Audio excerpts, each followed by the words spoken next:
Good morning. Okay, Mario?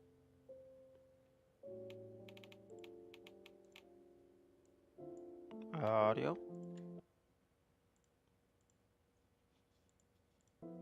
There we go. I did not have my headphones connected properly.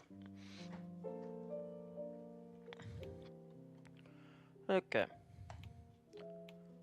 Constellation. Constellation. Everything else is acquired.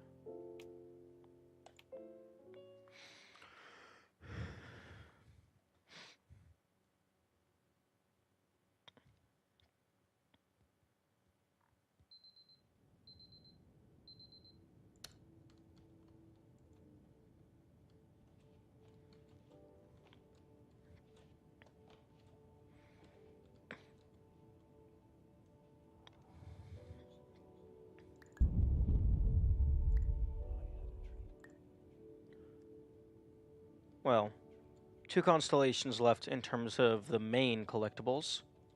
There's still a few other miscellaneous things that I need to do as well.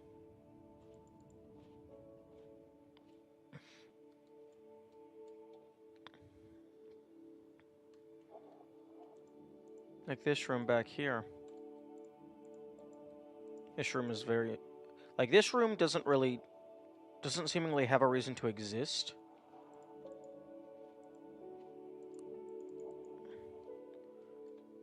That room goes back behind the screen.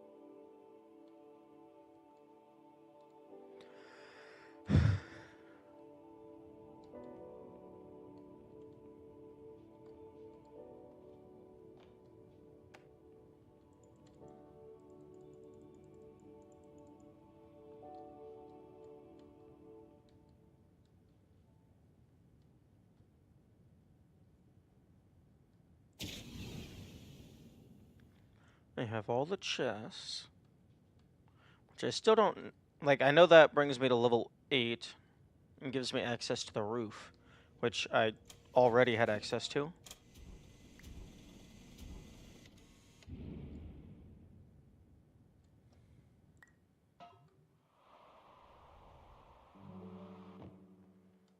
Okay.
I suppose one thing that I could potentially do... Make this real big.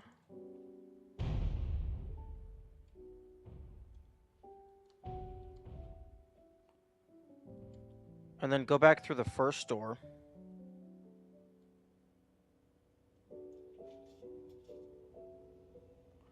And I could shrink myself.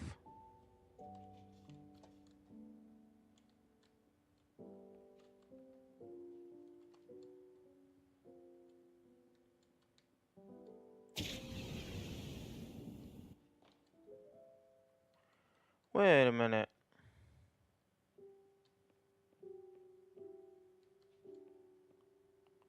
It didn't shrink me.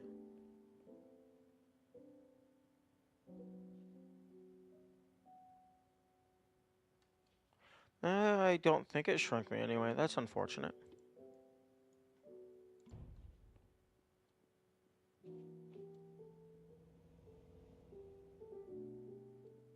Oh, because both of the exits are the same size. So if I make this exit really big, that exit will also be very big. So even though I'm small inside the house, I will be normal size when I leave the house.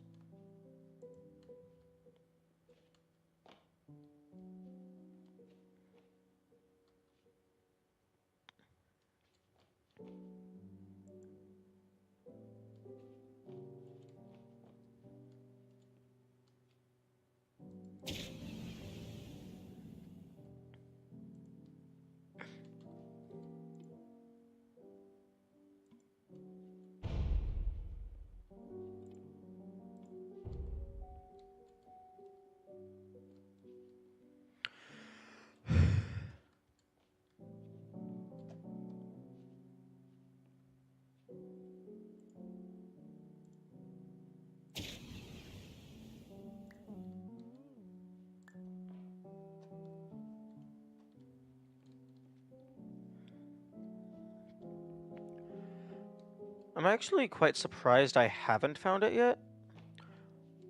Although I guess I shouldn't be super surprised, because there's a few areas in this level where you're able to shrink yourself and move around to basically anywhere in the room. So there's a lot of different places that it could be hidden. Oh, that's a push broom.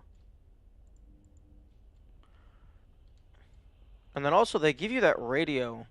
So it is possible that maybe they want you to use it to get up somewhere up there.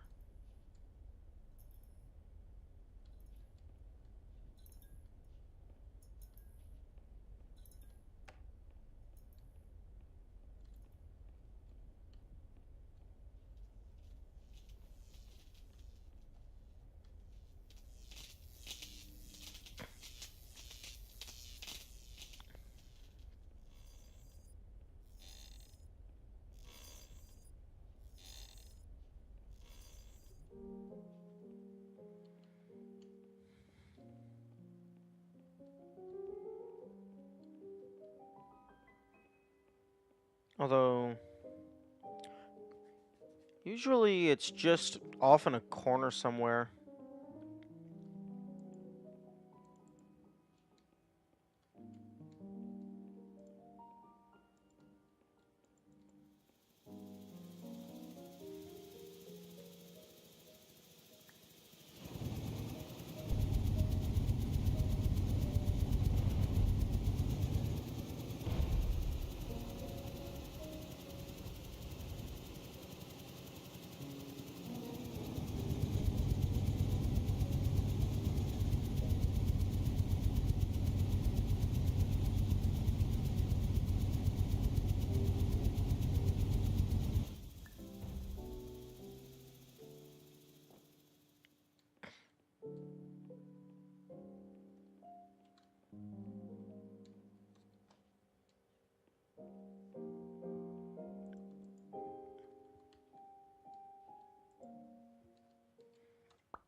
It would be really funny if you could actually get up there and press the buttons in order to change the spin mode.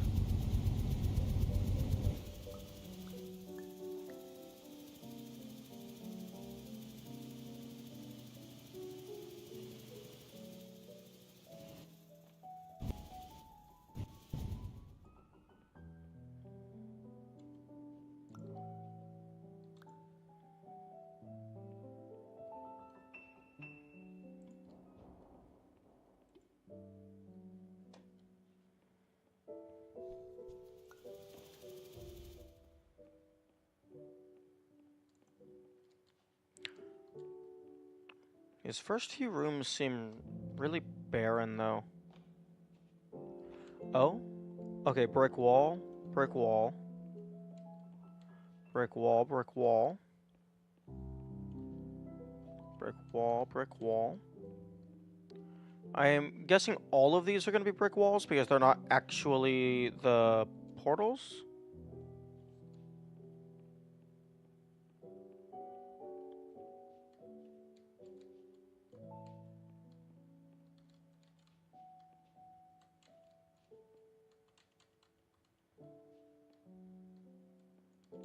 Because in this one you can actually see over.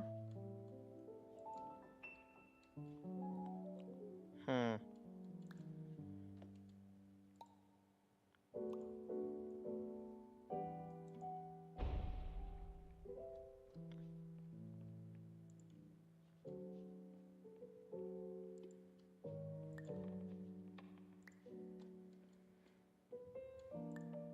Okay, so those are actually rooms.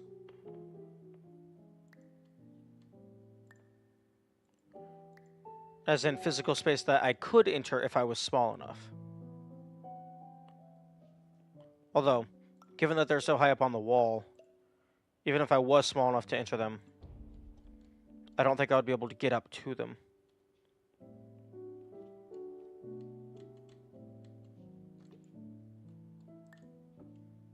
Yeah, that one's like trivial to get the extra one through.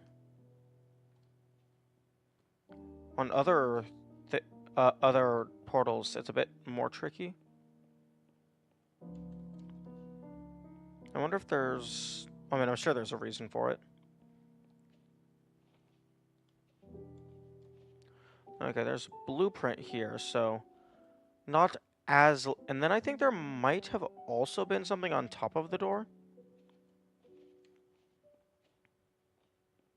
Like a chess piece or something.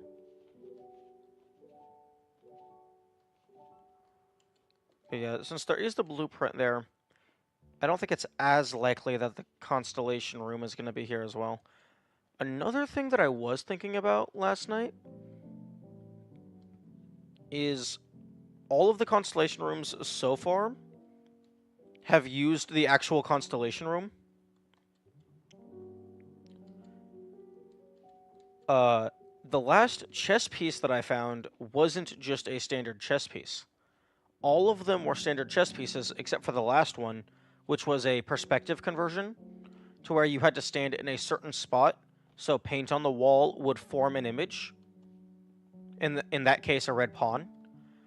I'm wondering if maybe there's the constellation I need to find isn't going to be in a unique room. Maybe it's just I need to find constellation, period.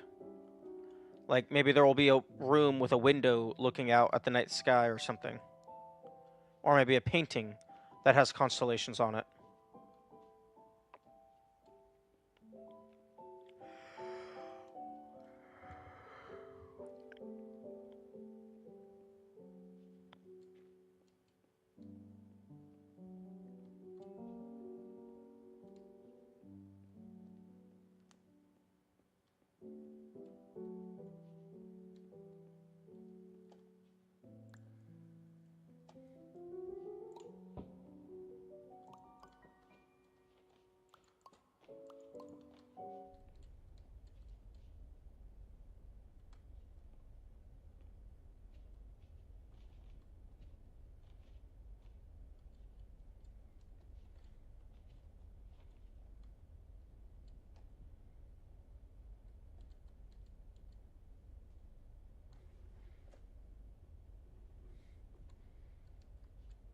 Okay, I'm not seeing anything up there. Unless it's like back in that T-pipe.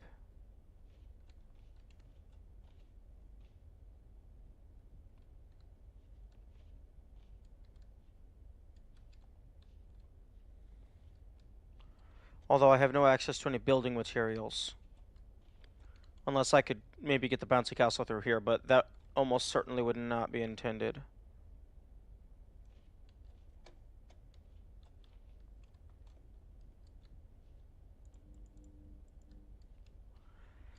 But if there is some obscure way to get something into this room, I could definitely see them hiding something right there. Like maybe an egg or something.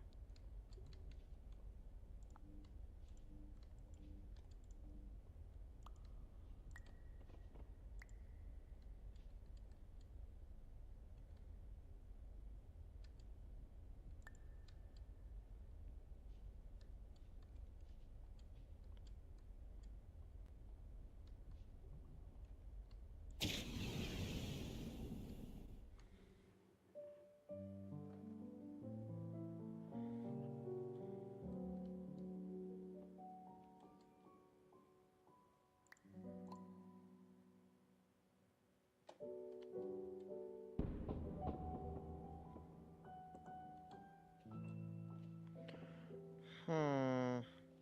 I wonder... Actually, I wonder if there's anything on top of the exit sign.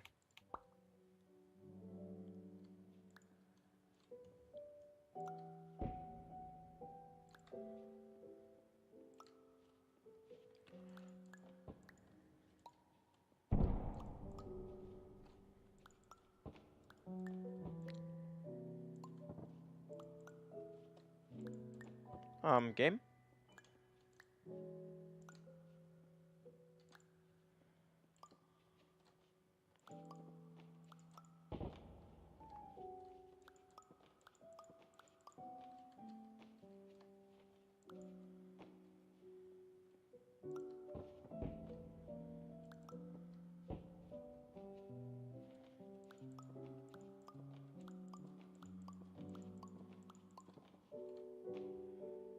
There we go.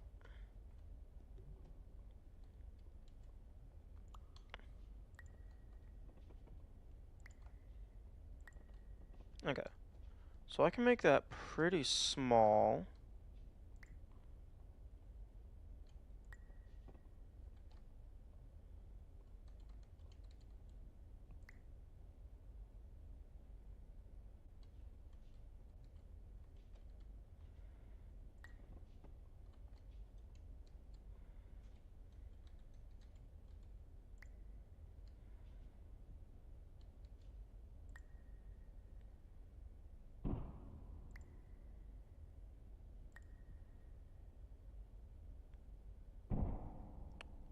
I think I can progressively shrink this.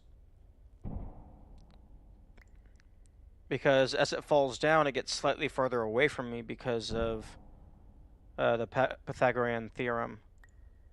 The hypotenuse of the triangle is longer than the other two sides.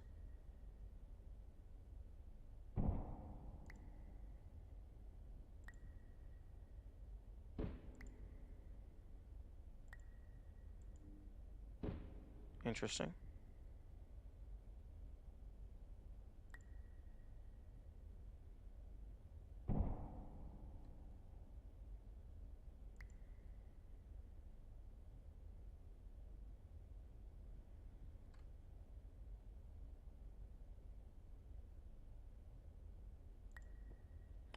I suppose I could go down here, manually drag it further.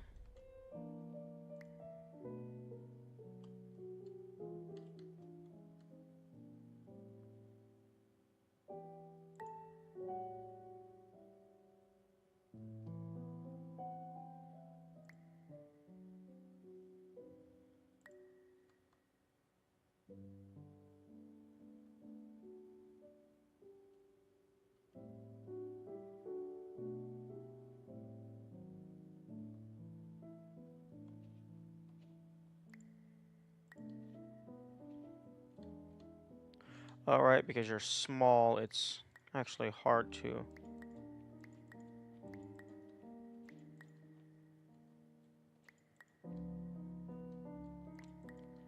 get on top of things.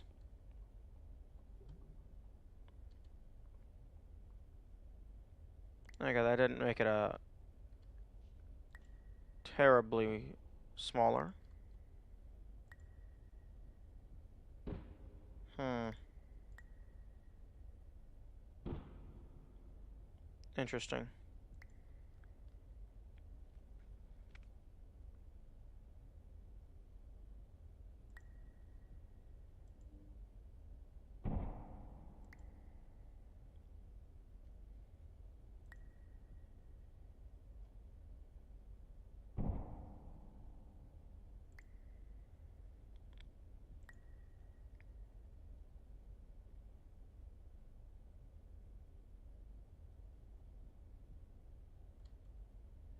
Oh, I think that clipped through the floor.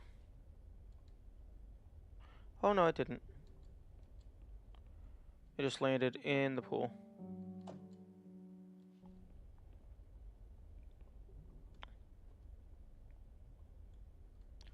Oh no, it did. It absolutely clipped through the floor, and then it respawned. Okay.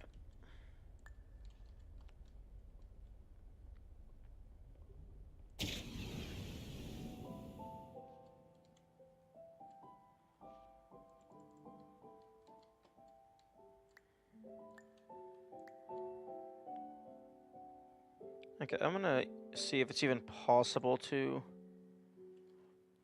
get that thing onto the ceiling. Not the ceiling, the exit sign.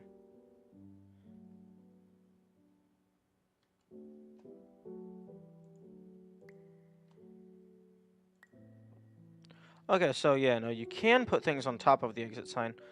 I guess I just didn't have it small enough or something.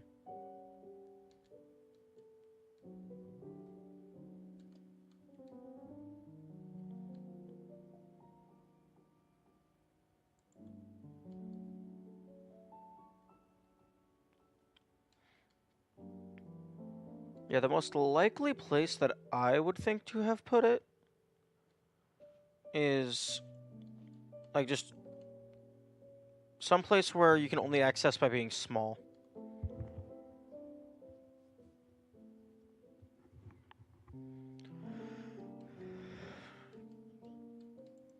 Because that is one, that's one of the gimmicks of this level.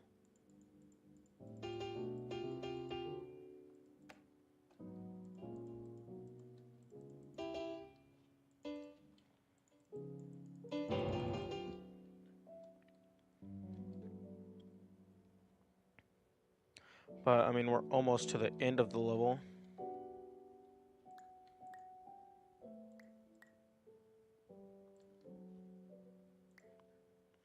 This is the second to last room.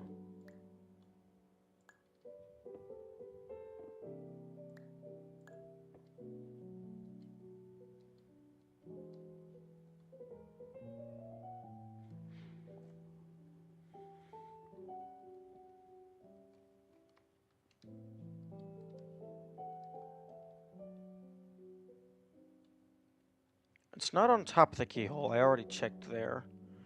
Which is a tad unfortunate, because that would have been a pretty clever place to put it. Although there is a lot of places over here that I haven't actually checked while being small. And like, it could just be like a random spot on the chessboard. Although, I suppose it most likely does have to... I imagine you have to be able to get back from it, so they're not gonna do something that's just like a just random hole in the ground.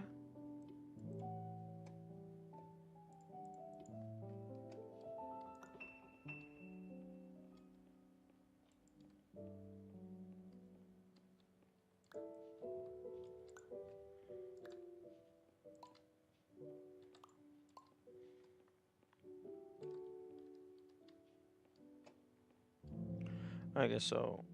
First thing, let's go ahead and...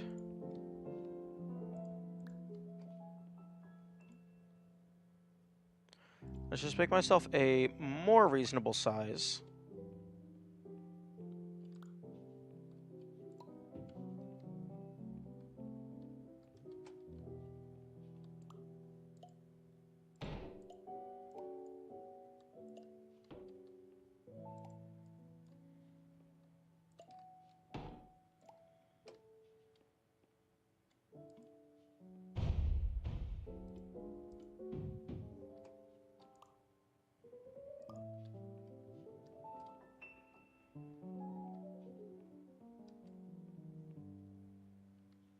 And I guess let's just take a look around the table.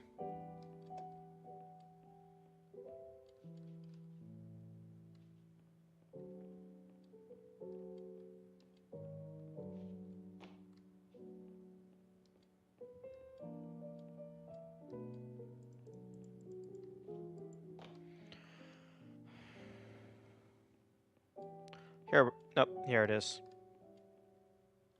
Huh? Oh, right. No, that's just tape. It's just really shiny.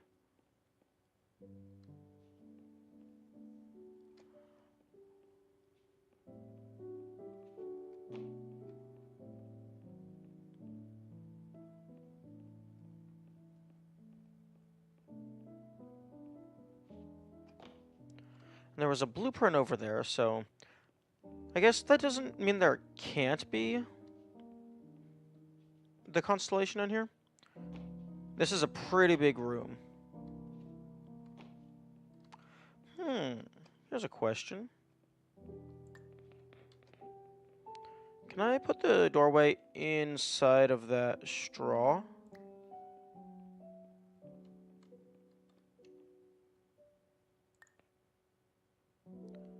I can. Kind of.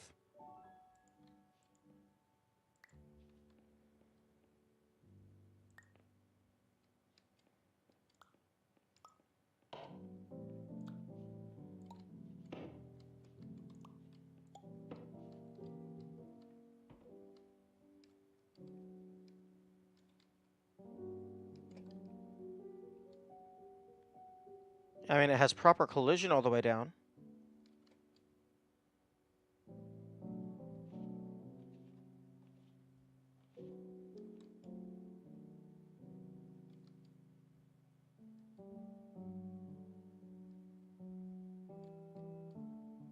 Aw, back wall. Unfortunate. That would have been a really good place. That would have been such a good place to put it.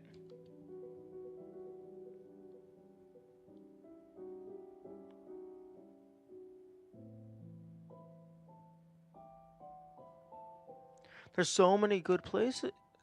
Well, I mean, not necessarily so many good places that I keep thinking of, but places that I like.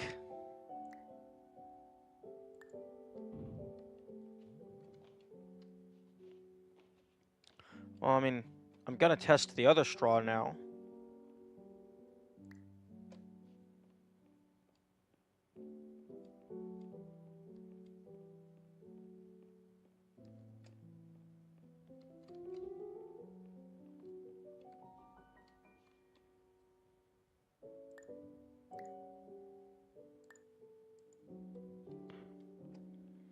Although this is a pretty bad angle.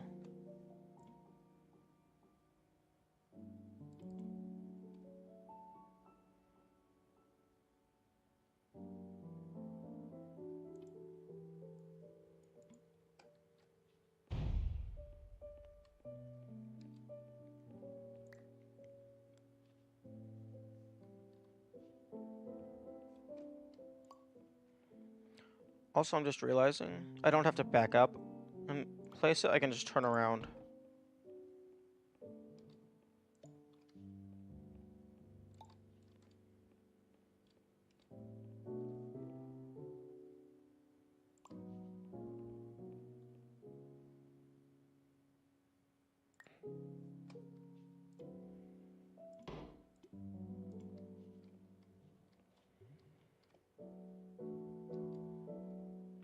I don't think this one's going to be any different, but I need to check both of them.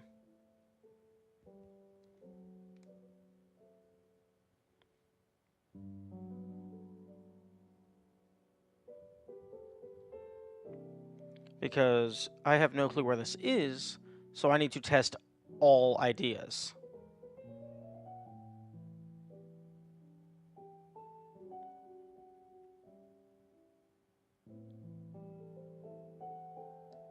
Okay, yep, just a back wall.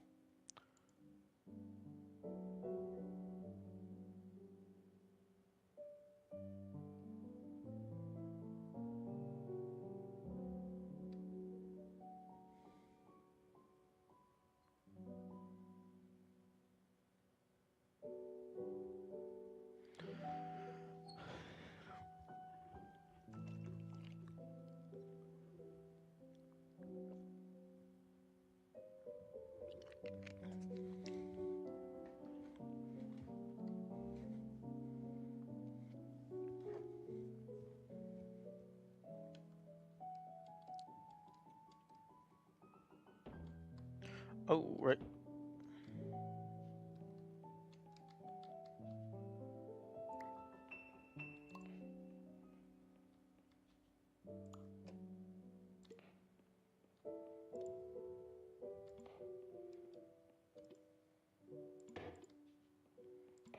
Okay.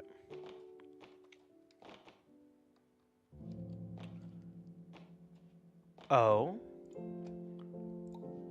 that would be clever.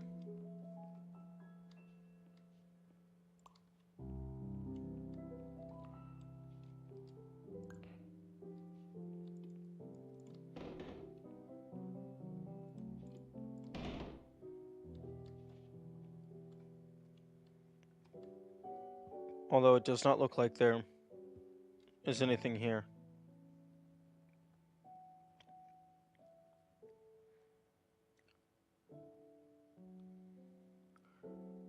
That's one thing that's really cool about this game, is that because of the size change mechanic, any seemingly inconspicuous model could potentially have an entire extra set of level hidden inside of it.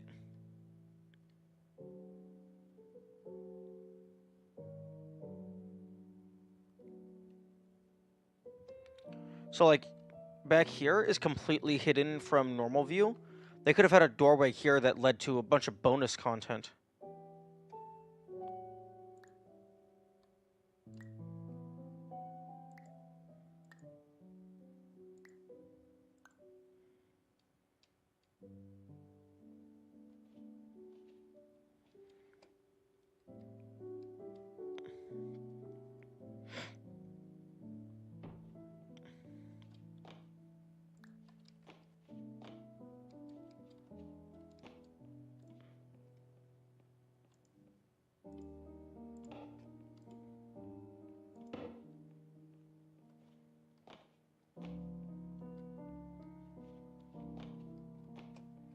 Okay, I'm small.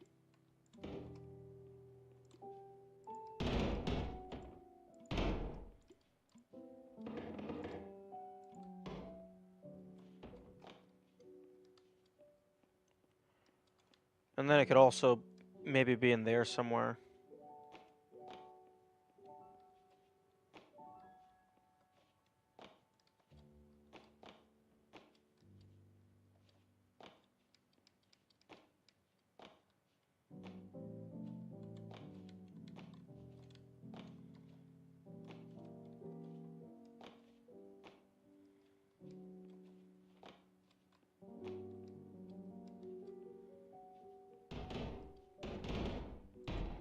Can we not? Thank you.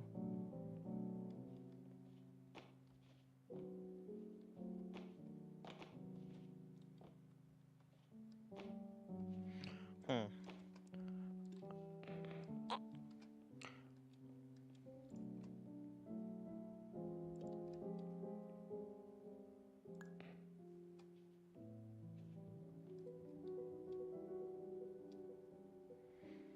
Yeah, I think that's just more tape. I don't think those are doorways.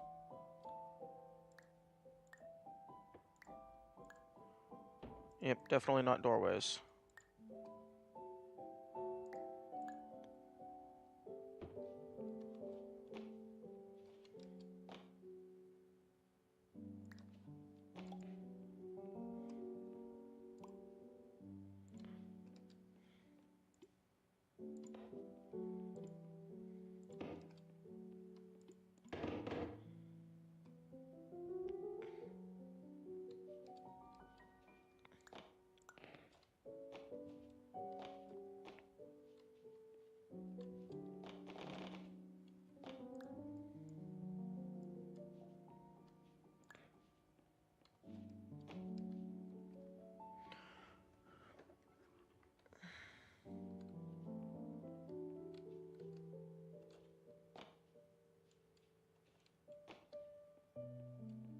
It could be on the back of that.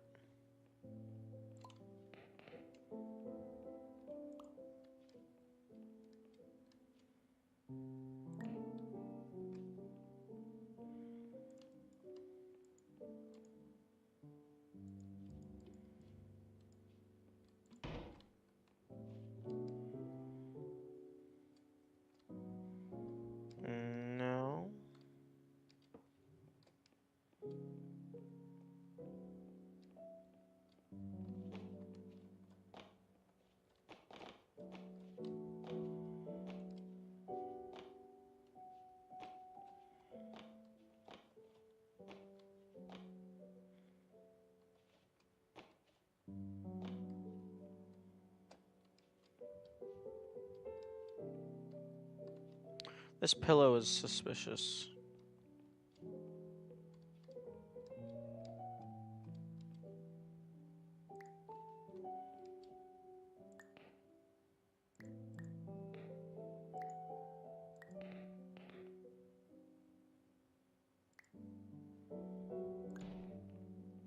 Huh?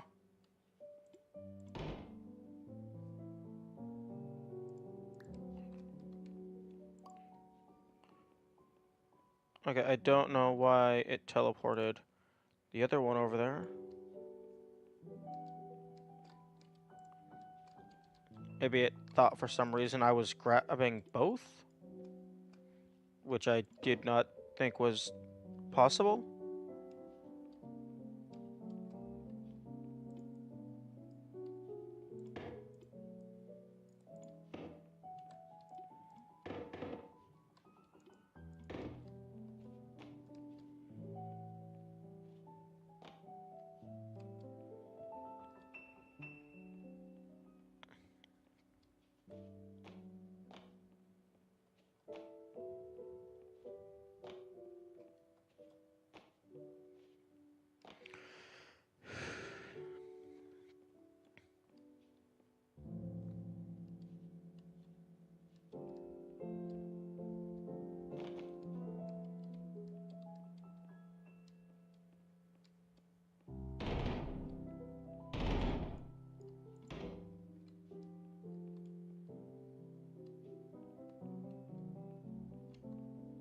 Oh?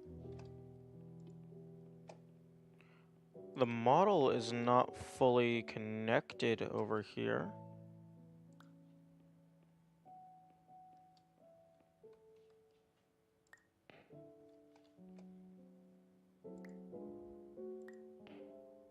Oh, except there's full collision.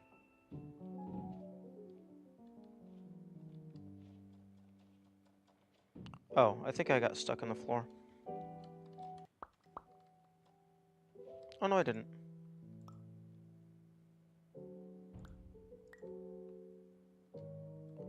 Yeah, I'm holding left. I don't go to the left.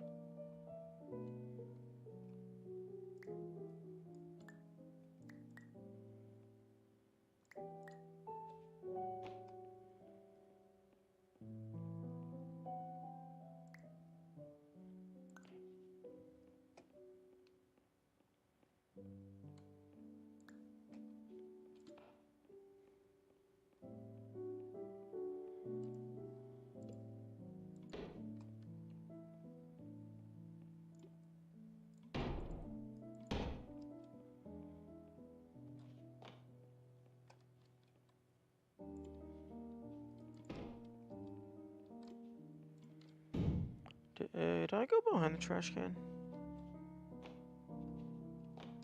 I don't think I went behind the trash can.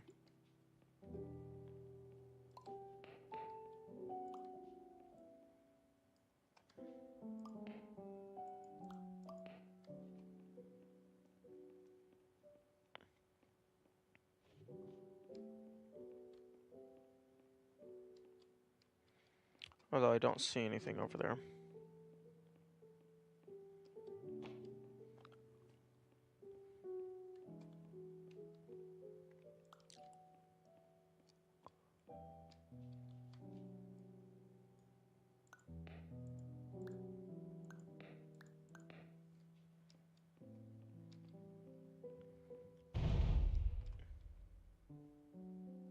Dude, are you okay?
can be anywhere.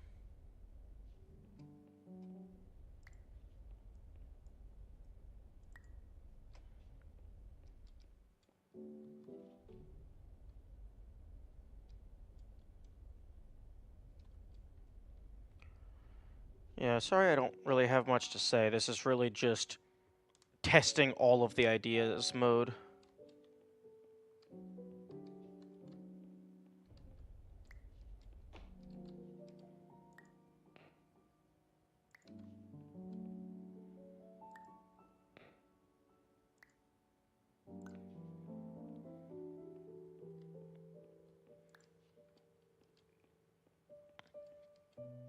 And right now, the current idea that I'm testing is just looking around everywhere and finding places that are normally inaccessible at traditional sizes, and then making a small doorway and moving that over there.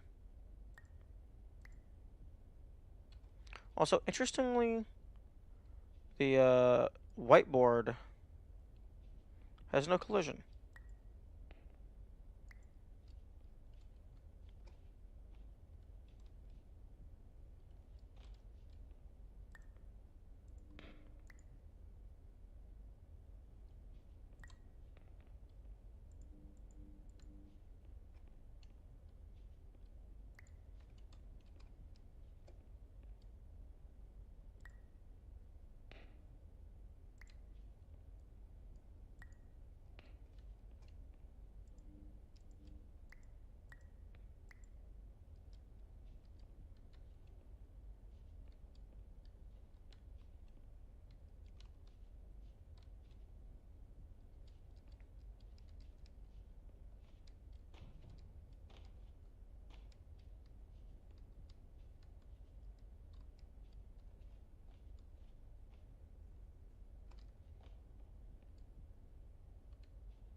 Could potentially be up there.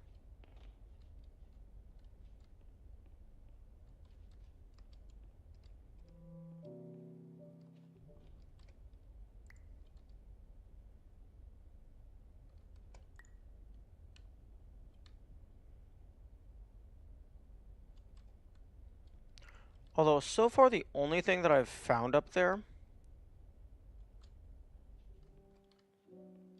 is a particularly well-hidden egg.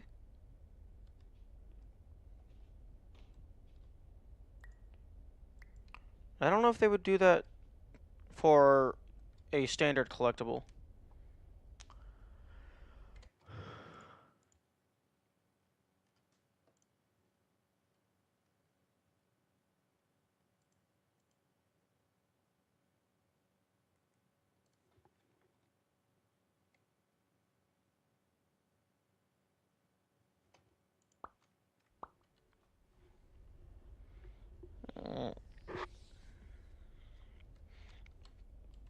This definitely feels like the most likely room to have it, because there's just it's just a number. If we treat it as just a flat numbers game, this room has the most hiding spots because you're able to shrink yourself.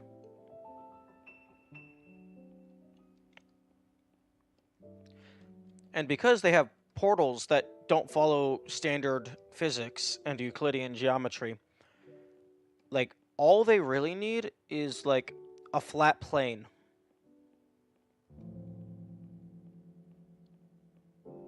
So, like, even though the edge of this has empty space on the other side, they could have a long tunnel leading somewhere else. So they could put the door anywhere.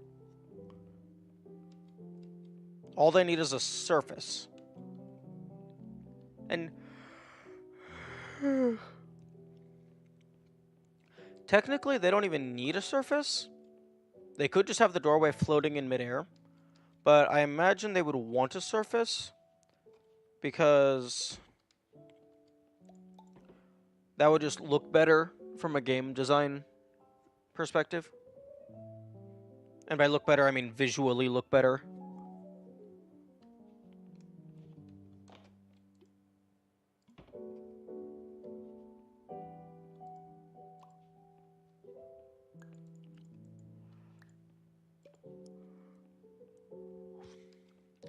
I really wish it would have been inside one of the straws because that would have been super clever.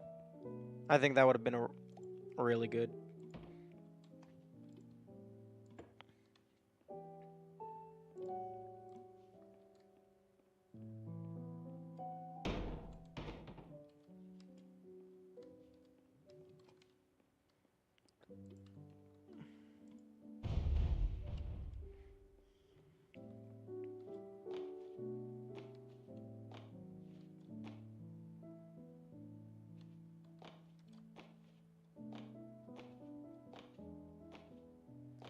I did not check on top of the windows.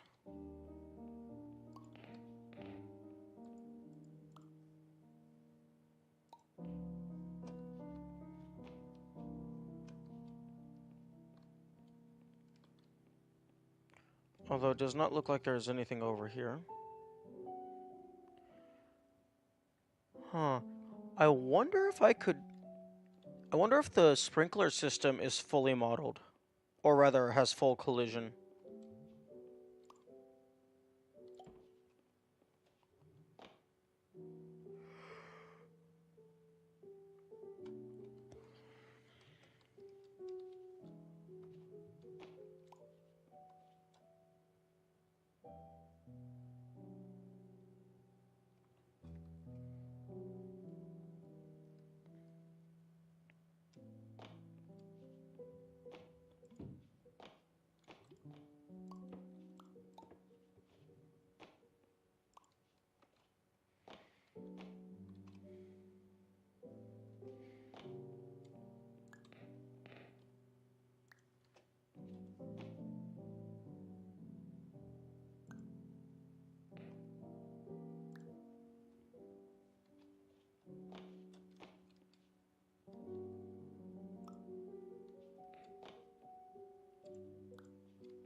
That's a pretty rough angle.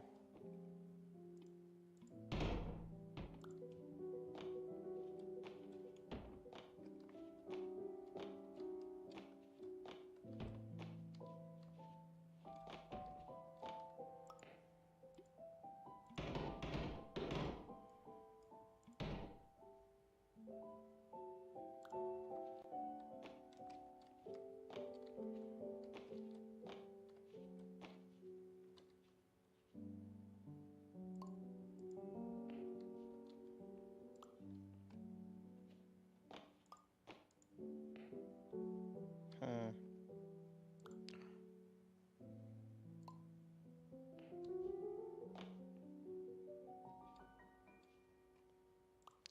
Maybe the ventilation? Maybe I can make this door real tiny and shove it into the vent?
Oh, that's interesting.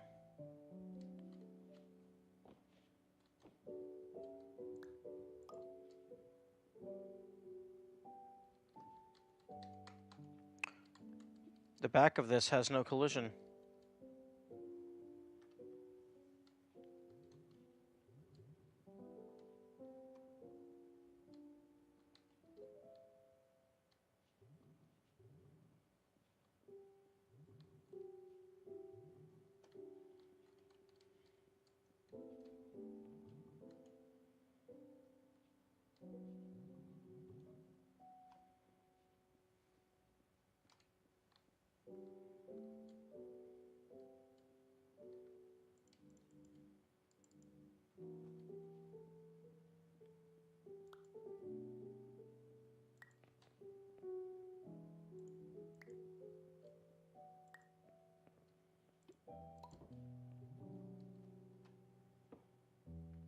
And it might not even be in this room.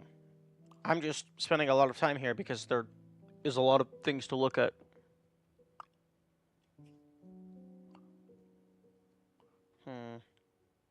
I didn't look at the chessboard super thoroughly.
It could also just be on the edge of the board itself.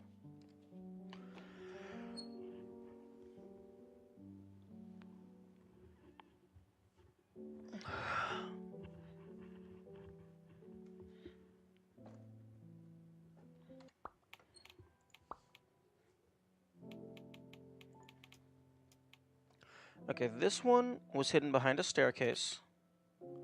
This one was...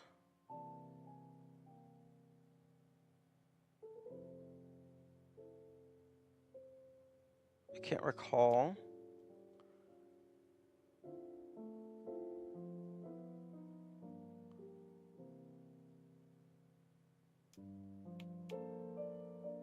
This one was just like underneath the floor. And then this one was just off in a corner.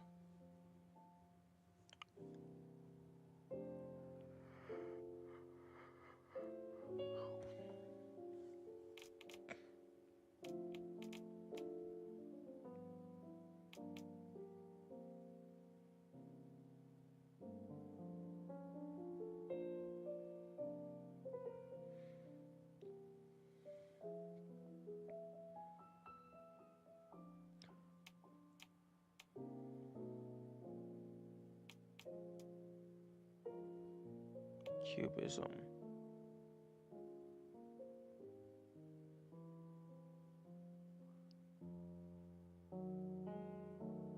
See, this is the problem with not writing down things as you find them.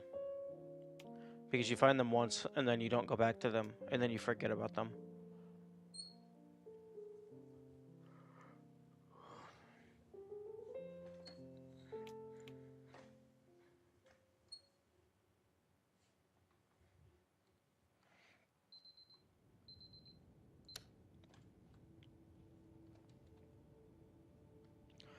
But the thing is, it could also be that this constellation is locked behind whatever the avocado does. Like, maybe I have to get the other constellation first.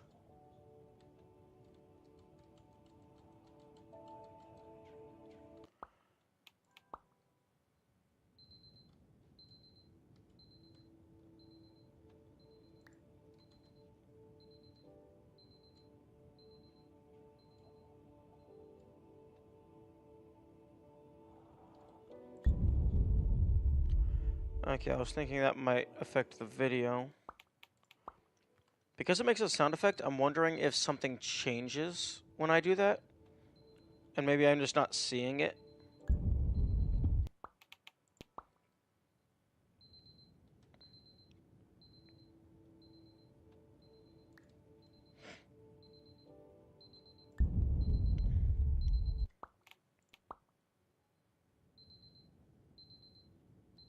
Oh, interesting.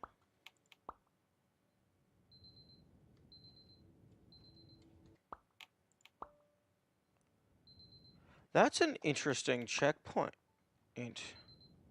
Because you spawn the level here, but the checkpoint has you facing outward towards this.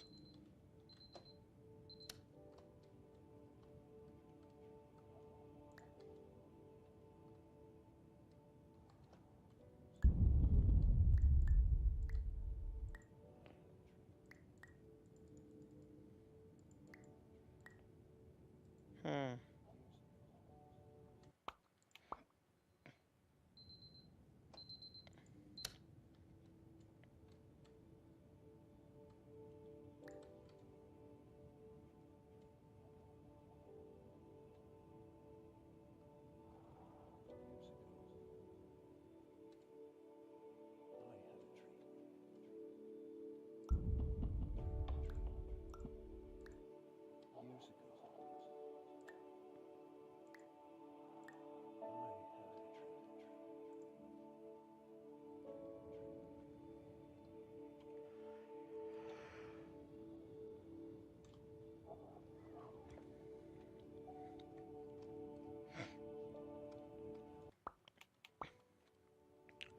And technically, yeah, like the janitor room.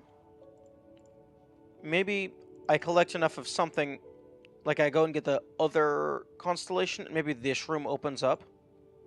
Caution wet. Maybe there's water in there that I used with the seed.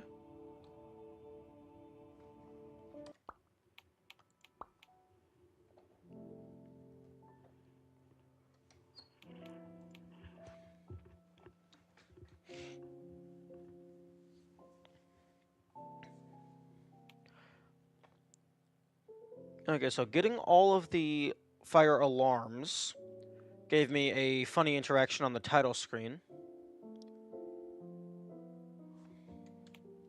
This.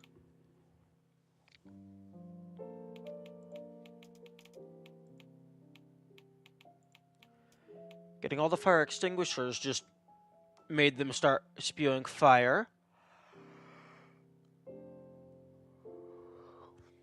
Getting all of the chess pieces unlocked a warp to a new location in level 8 that has revealed to me the letters, which I already knew about the letters, but I guess now I have the intended method of being introduced to the letters. And also getting onto the roof, as opposed to just climbing from the ground.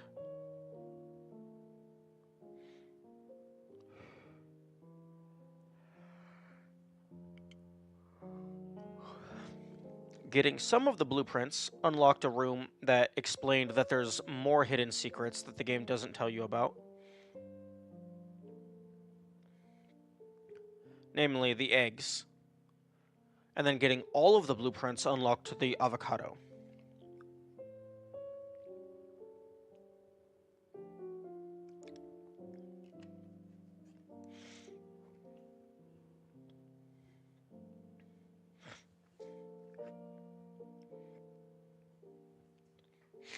And, as I get more constellations, the item that the constellation represents appears on the title screen.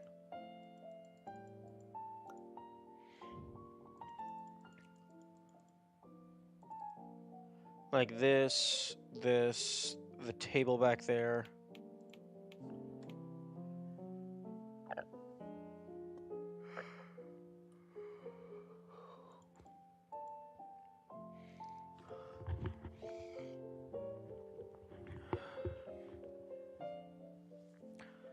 This is actually a pretty cool projector. I didn't know what that was when I first got it.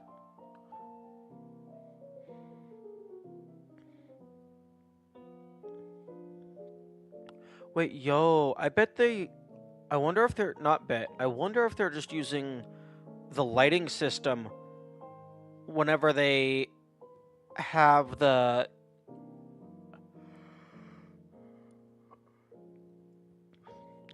when you, like, have an object that gets pasted onto all of the terrain behind it.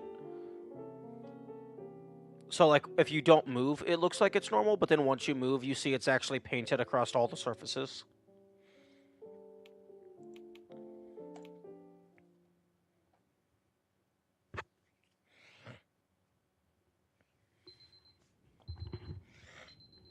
Yeah.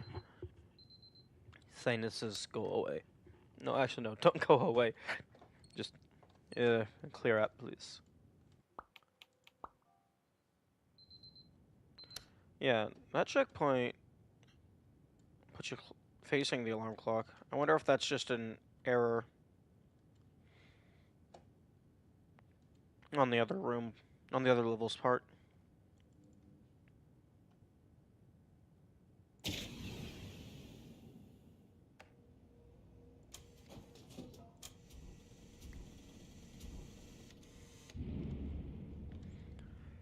There has never been... there hasn't been anything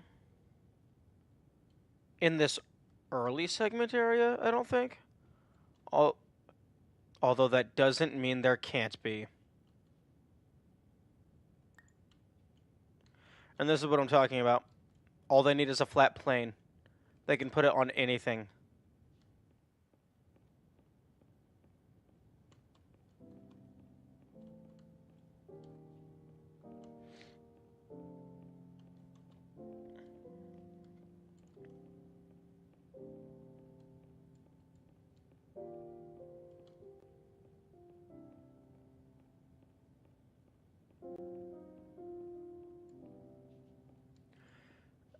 Cheese.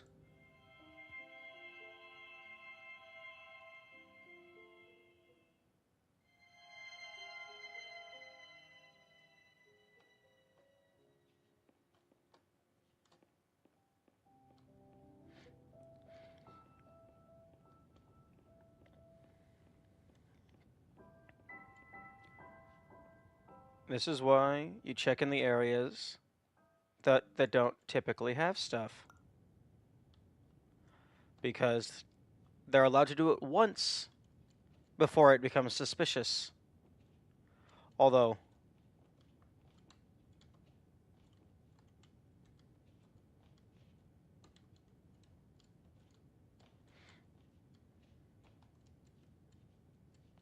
That's a bug report moment.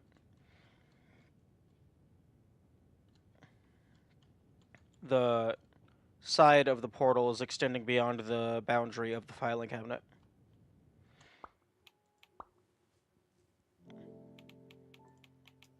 Okay. So, that is everything except for this constellation.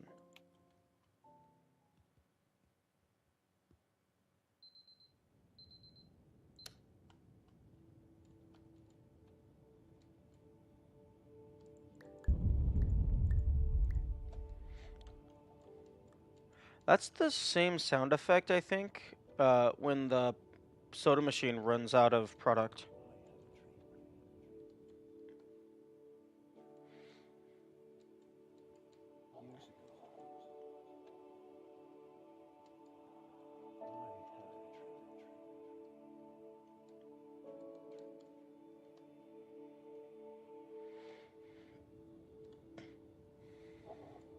Oh. Oh, that's clever. I was going to check the door itself, but putting it behind the door, that also works.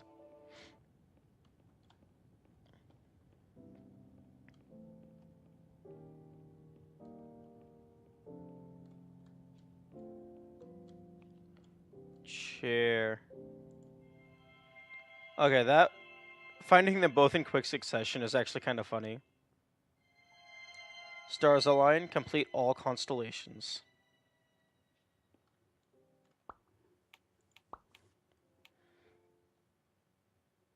Okay, well, there's the cheese. Where did the chair get added? Oh, the chair got added up here. Oh. Oh, that's wild.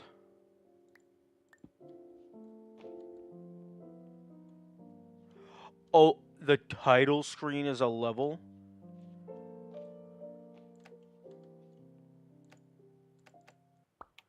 Okay, wait. Restart level. Okay, I'm going to... This is new content, so I'm going to turn the voice on.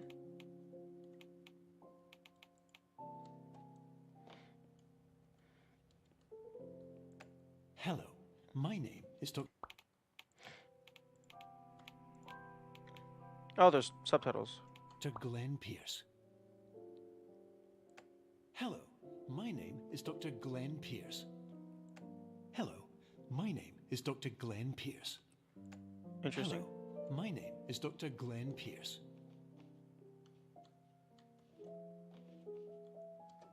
I wonder if this is a reward for collecting all of the items, like all the constellation pieces exclusively, or if it was for getting all of the collectibles.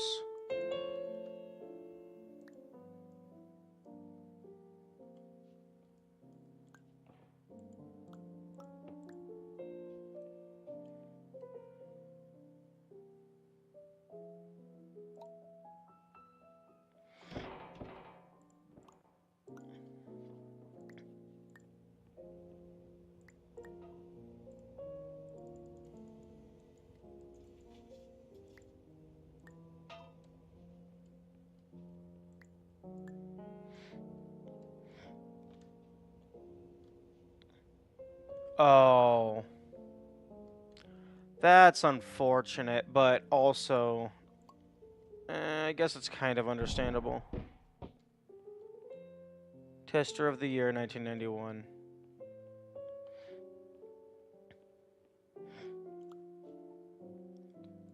Find the hidden trophy. Yeah. I was hoping... That's not hidden, that's just a reward. That's a little unfortunate.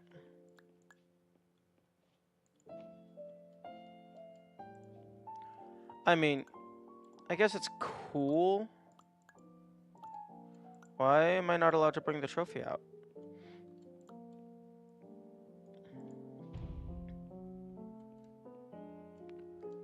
Hmm.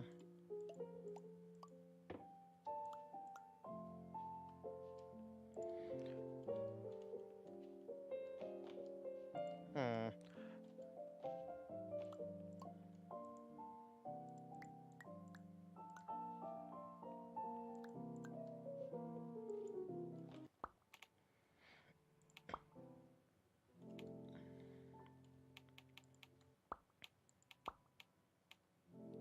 Interesting.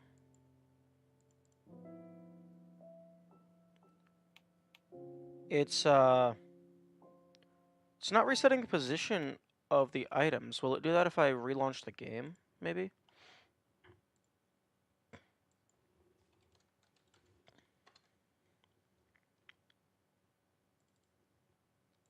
But yeah, I suppose I was expecting an achievement for... No. It's just this stuff doesn't get reset. So if you lose the things or they get put into a place where you can no longer access them, yeah, I guess you're kind of fucked.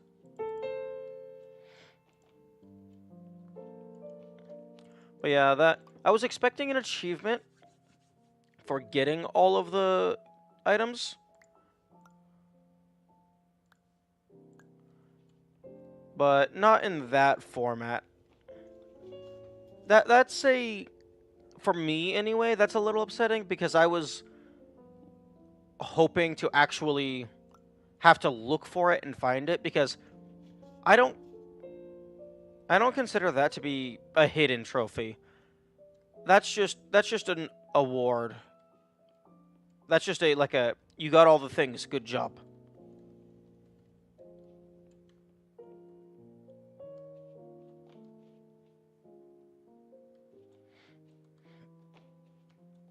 But if there's no direct achievement for getting all of the collectible items, then I wonder what this is. Okay, well. Okay, well, I'm definitely going back to level 6.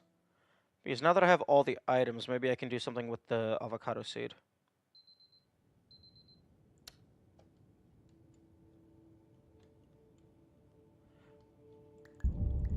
I was kind of expecting that gate to be gone. Because that would open up a whole lot of stuff in multiple levels, if that gate went away. I'm gonna see if the janitor room opened.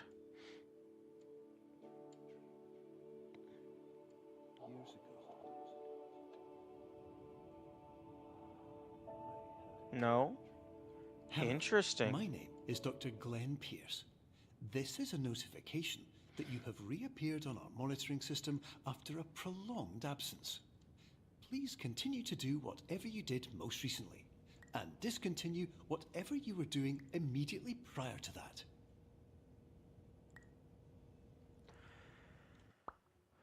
Okay. So if I open up my notes...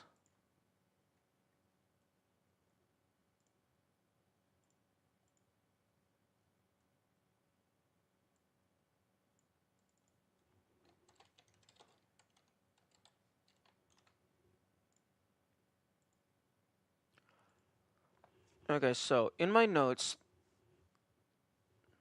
there's the eggs, the letters, the writing on the wall. Like, there's a few things that are not bound to specific collectibles.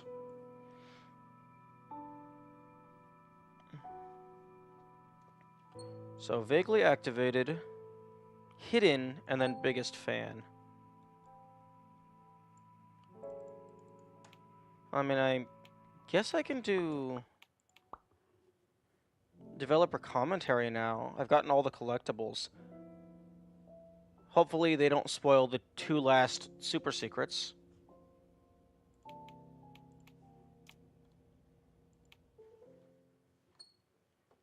Hello, and welcome to the Superliminal Developer Commentary. I'm Albert, Game Director of Superliminal. Myself and the rest of the team will be popping up every now and then as you play. With subtitles open, you can see who is talking and what their role on the game is. Our patent-pending Somnosculpt technology provides safe and effective dream therapy while you rest in the comfort of our flagship clinic. Located right next to the secondary overflow parking lot at the University Oh, that's cute. Medical Center. Somnosculpt will make your dreams come true. That's a cute little indicator that you're in the developer commentary mode. Hi, my name's Chris. I was the producer and designer on Superliminal. Hi, this is Will O'Neill, and I was the writer on Superliminal.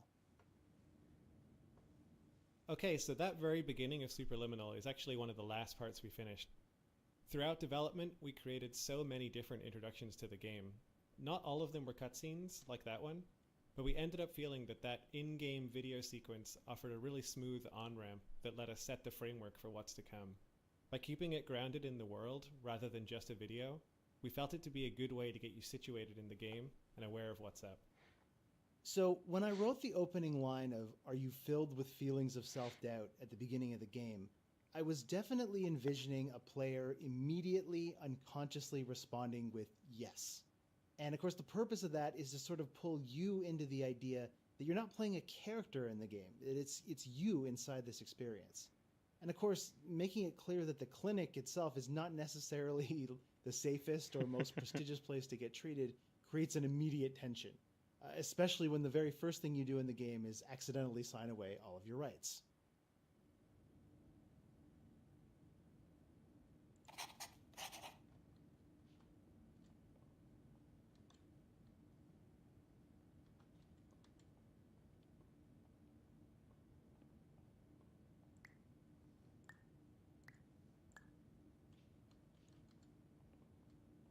Oh, A lot of people ask about how the resizing mechanic works. The concepts are actually quite easy. To keep an object looking the same, assume if we move the object twice as far away, it just needs to be twice as big. It's all proportional. Interestingly enough, this also works no matter what field of view you use. The hard part of this mechanic isn't the actual resizing. It's trying to figure out where the object needs to be. To do this, you need to test a weirdly shaped object with a weirdly shaped background, and trying to find the right ratio for the object to be big enough to not touch anything, while keeping everything accurate and optimized. A lot of people ask about how the resizing mechanic works. The concepts are actually quite easy. To keep an object looking the same, Terms of Hey, service. this is Matt. I did the music and sound. Falling asleep. Welcome to Somnasculpt. This very first jazz piece in the game is called I Wonder, and if it sounds at all familiar to you, that's because you just heard its melody and chord progression in the Somnasculpt TV jingle back at the start of the game, which I called Smooth Wonder.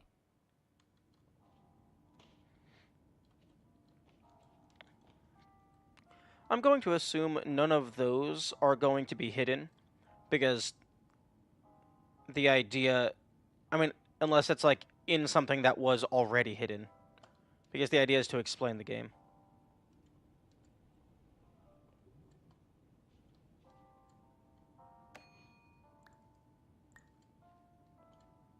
Hi, I'm Logan, and I'm level designer on Superliminal. A difference with the main resizing mechanic in this game is how much freedom it gives the player. This puzzle is a good example. In most puzzle games, if you put an object on a button in this scenario, the object doesn't need to be moved anymore. The key to unlock the door removes the key from the problem space. But unfortunately, in our game, you can just turn around and grab the object from any distance away. Therefore, we've gotten good at adding barriers in many places so people won't carry an object through all puzzles forever. AKA the item filter door. Confirmed. You can move freely, interact with surrounding objects, and listen to messages. It would be from your nice patient care if the team. developer commentary Please mode note would, that I or am the just standard orientation protocol, like had and an that my voice option has to been disable explicitly the chosen to standard, remind you that I am not a part of your patient care team. the standard I dialogue. do not care. Okay, so those are, it seems like they were programmed as actual items, because you can't interact through the item filter. Hi, my name is Alex, and I performed gameplay programming on Superliminal. When I joined the project, there weren't really any menus except the absolute bare minimum to get the player into the game, and there wasn't any keyboard support either. Oh, interesting. So the first order of business was to add proper mouse and keyboard support to the title and pause menus. The hardest part was supporting switching between the two on the fly, because you never know when the player is going to do it, and it could lock them out of the game. With that foundation laid, I started working on controller support. In terms of the menus, there wasn't much work to do. The pad basically acts like a keyboard. But gameplay was quite a different story. As we approached launch, we all agreed that controller support wasn't quite up to par, and so we shipped without it, adding it around a month after launch. To make controllers feel as good as mouse and keyboard, I wrote a bunch of code to modify how controller input is interpreted. For mouse and keyboard, input is more or less one-to-one mapped to player movement. So you move the mouse and the camera turns. But that doesn't feel good with controllers. Trying to pick up a very small object, say a chess piece, could be quite finicky. In the end, I made it so looking around accelerates the longer the stick is pressed, and behaves differently based on whether you are looking vertically or horizontally, and also while you are holding an object. Probably the biggest change was a quote-unquote auto-lock feature, which draws the focus to a grabbable object as your cursor gets closer to it. All these changes culminated in controllers feeling much more accurate and satisfying. Hmm. One recommendation that I would give to the devs is after the audio dialogue has concluded, change this back to a solid color, just so that you have a clear indication that it's done talking. Because right now I'm basically just waiting around for a few more seconds to see if they're going to say anything more.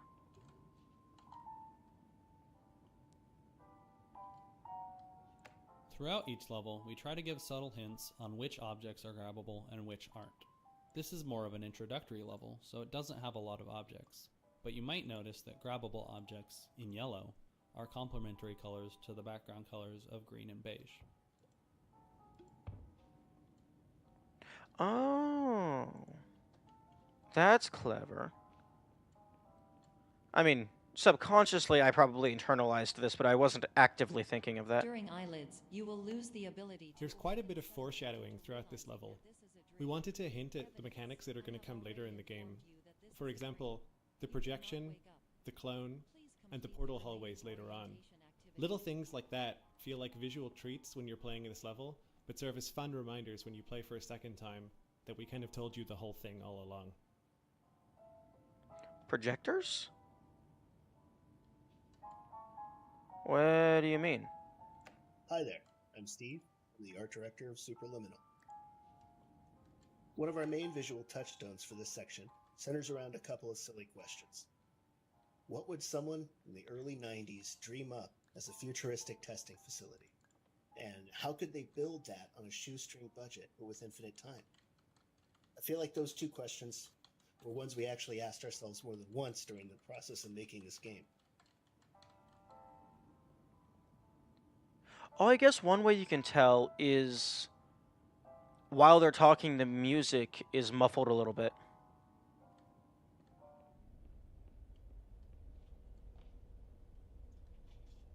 Okay, I was expecting there to be a dialogue thing.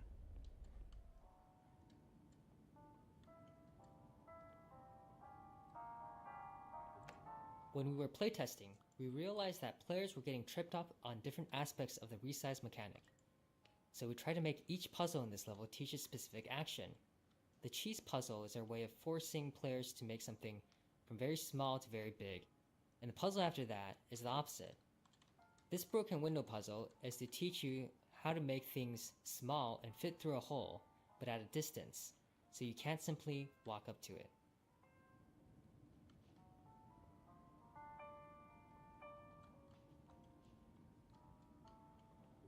All environments perceived during eyelids should reflect a typical mental state. If you believe your mental state was compromised by somnasculpt, please provide a comprehensive, rational explanation in your post-procedural survey. Completed surveys... We had this looping hallway for a while, but it was very nondescript and players got confused on where they were and they would get turned around. So our artist Steve helped mock up some windows and landmarks so people can tell where they are. Immediately, we found that playtesters weren't getting lost anymore and understood the moment.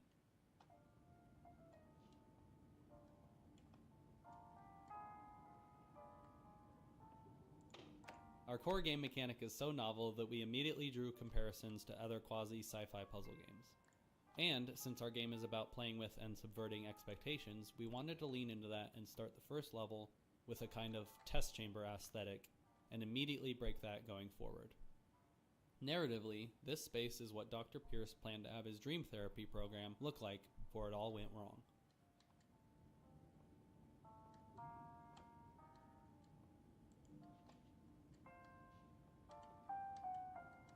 Please stand by for polite recognition on your completion of the somnasculpt orientation. You did it. To maximize the time allotted for your therapeutic journey, please do not delay in proceeding through the final doorway as indicated.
The reason we ended up with this sleep clinic section is because we wanted to convince players that they might have actually woken up from the dream. So we don't have any dreamlike mechanics you can play with until you get to the vending machine. Later on, this becomes a hub you come back to in order to emphasize the feeling of waking up from a dream within a dream.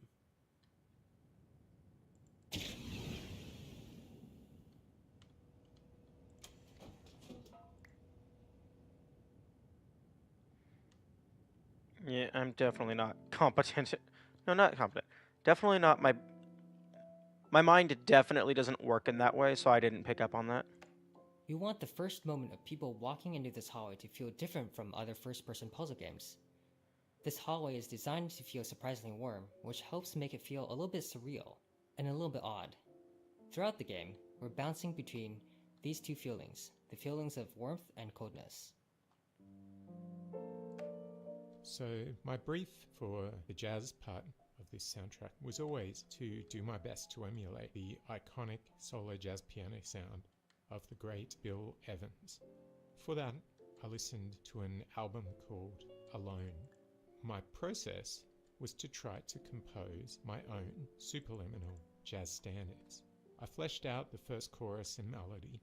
Later on, I workshopped and recorded with my good friend John Reeves.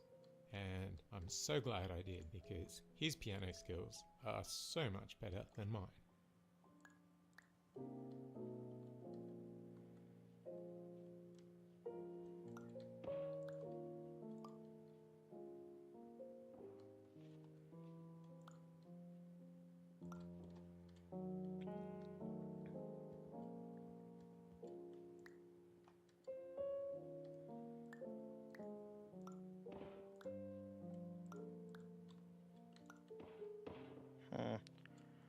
I think I used the can to get up there last time.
The egg isn't up there.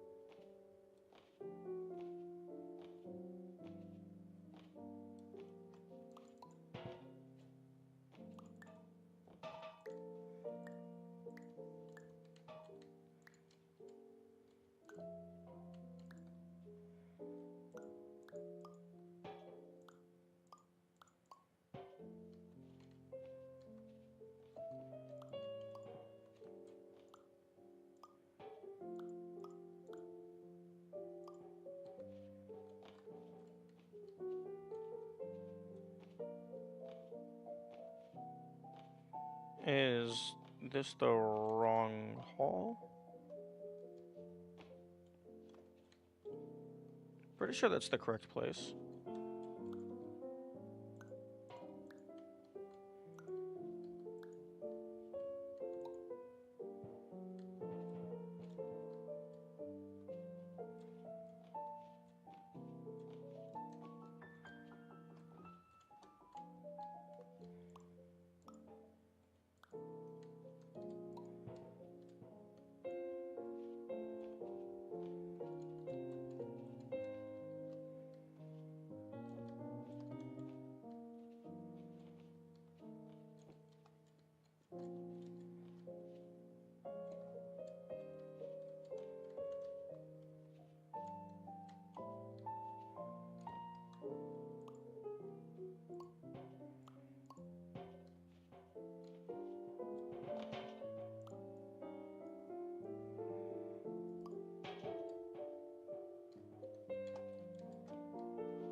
I'm pretty sure that's where the egg normally is, but I did not see it up there.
Yep.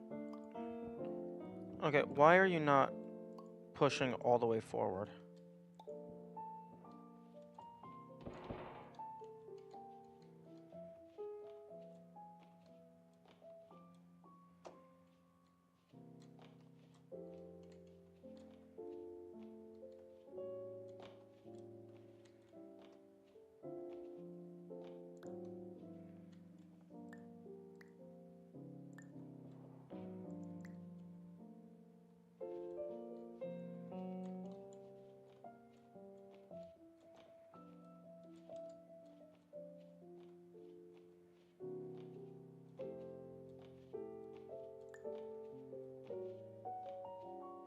Oh, do I have to...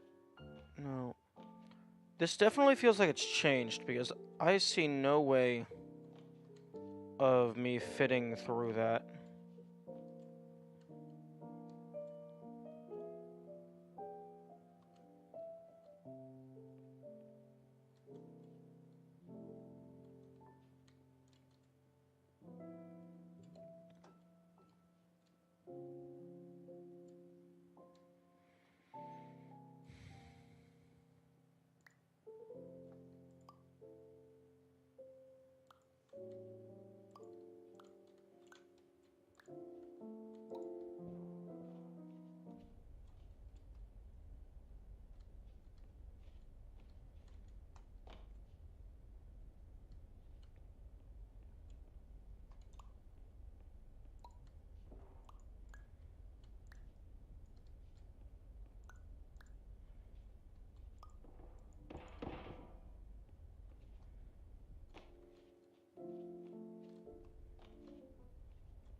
Okay, I'm just going to assume for now that they're all on the main path, but if there's any split-off paths that are Hello.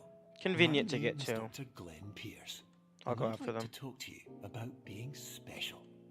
So special, in fact, that we have no idea where you are. But not to worry, we're working on it.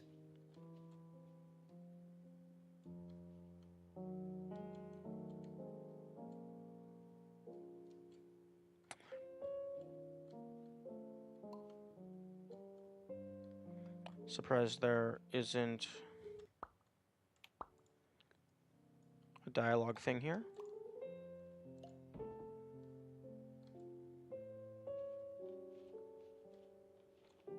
Hi, my name is Ryan, and I was the principal artist on Superliminal. Optical's Pink Hotel Hallway was the first area we nailed down visually and served as a starting point for how we approached the art for the rest of the game. We wanted enough decoration for it to be interesting to the player, yet it couldn't have too much visual noise, or else the player would get lost and overwhelmed. We made interactable objects the complementary color of the surrounding environment, which helped them pop more and feel more important. After we were happy with how this part of the game felt, the rest of the locales came together much quicker, and we required less iteration.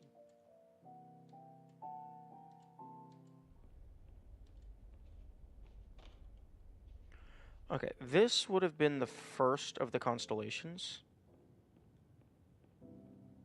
Hi, my name is Phil Fortier, and I was the graphics programmer on Superliminal. I Ah. also worked on some of the Easter egg design. So one day, for whatever reason, I was looking up reference material for astral planes on the internet, and one of the results was the astral plane that appears in the TV show The OA. And at the same time, we were trying to figure out different optical illusions we could use for the Easter eggs that were different from the main gameplay. And the astral plane in the OA has stars and a reflective floor, and so that was kind of the inspiration for the star rooms here. And the goal for these was that they would be hidden in plain sight, so you could play through the game and not even notice them if you're not being careful and observant. But if you look around, then you might find one. The way we made the star rooms try to fit into the game narrative is that Dr. Pierce, while designing these dream levels, it's a lot of work, so occasionally he would need to take a break, just lie down, close his eyes, meditate a bit, and so he hid these star rooms in the levels that potentially only he could find. And it kind of reminded me, I've been to MoMA in New York once, and they had a relaxation room that was kind of dark, and people could lie on the ground and look up at, projected things on the walls. And that was kind of like the visual and thing I was going for. Okay, so not all of the dialogues is going to come from the interactives. So I might have to actually go to things.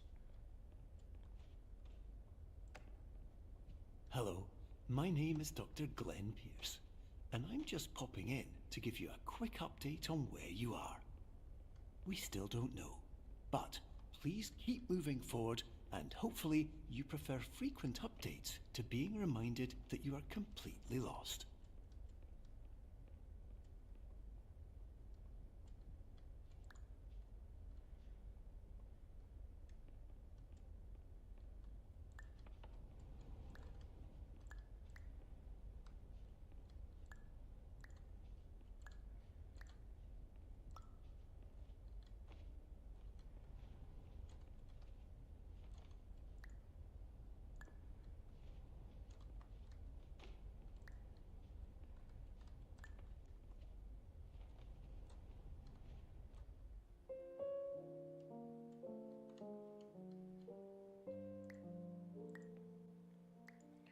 Still don't know what the heck this is supposed to be for.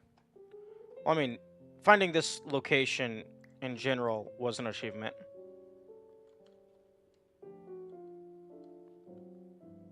But I don't know if this die was meant to be used for anything. Because I can't take it anywhere.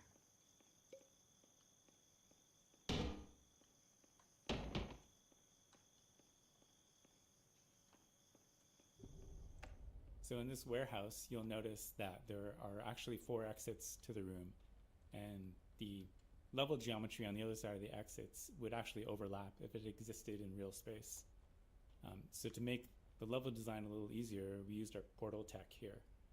So the exits to the room when you leave the room are actually in vastly different physical locations within the level, but hopefully it should be all seamless for the player.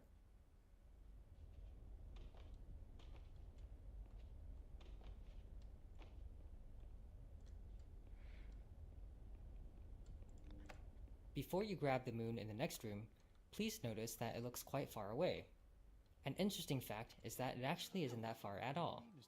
But because the moon's position is moving with your position, it seems to be infinitely far away. Trigger your subconscious to gradually wake you up. You should also This puzzle has the problem of requiring the room to not have a ceiling, which resulted with players wanting to escape the room. In a later update, we added a secret area above this room and a bunch of other secret areas based on where we saw players going. Oh, the moon tracks the player's position. Though that's cool. But then once you grab it, it no longer tracks.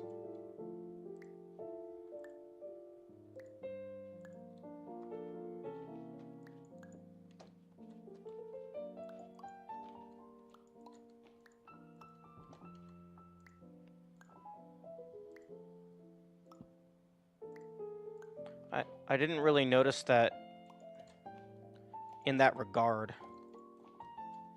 the first or any time.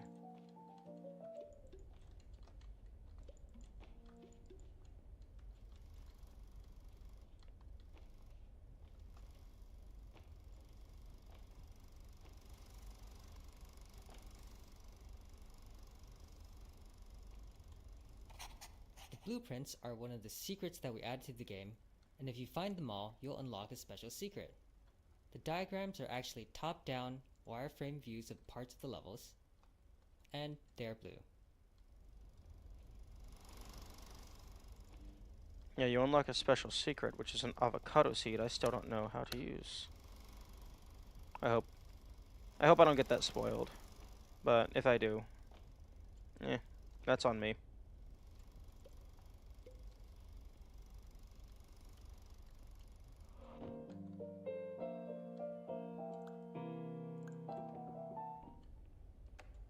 Hello, my name is Dr. Glenn Pierce. In the event that this elevator does not wake you up, please don't interact with anything that strikes you as psychologically significant, as we will no longer have any way of controlling it. For example, if you see your parents, please punch them in the face as hard as you can and immediately run away.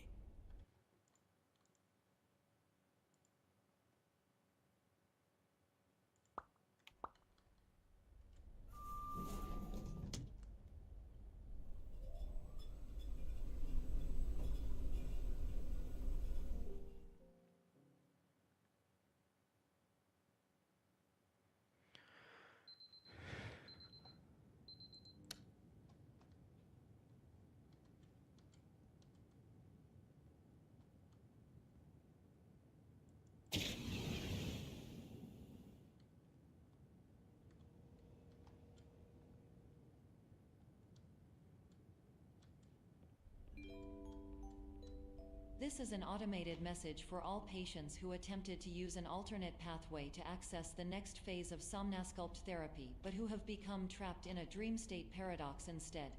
Your decisions imply a failure of orientation, which reflects negatively on the standard orientation protocol. You will rectify this failure immediately. I don't think this pipe was here, or if it was, it was... Oh, wait, never mind. I was having a hard time getting up here, so I thought maybe in developer mode, the maps are modified so you cannot access the Easter eggs. I don't know why it is, but people really like finding gaps in the walls and crawling into them. For our trickiest hidden spaces in the game, we added literal Easter eggs for people to find, because that's what made sense at the time.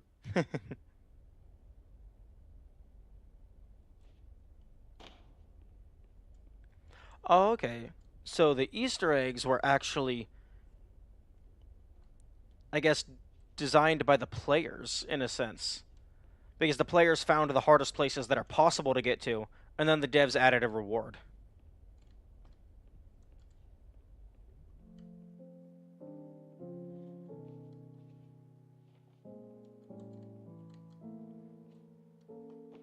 That's an interesting way of level design.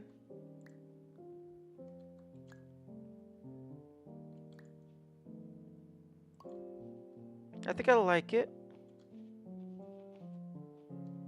So the standard orientation protocol character is obsessed with proper orientation, and that makes her kind of thematically antagonistic to the idea of truth being, intrinsically tied to perspective.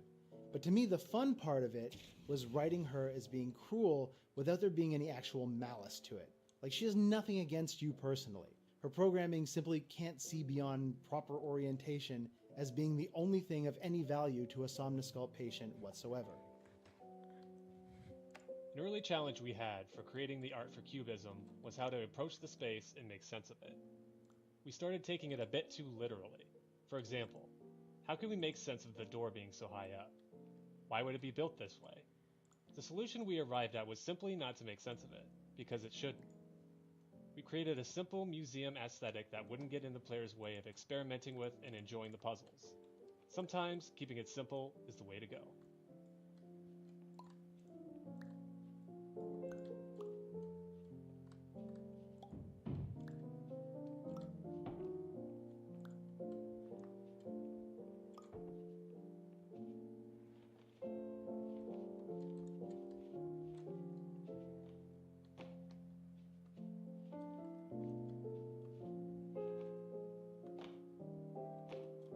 Huh? How am I stuck? I've gotten inside of there before.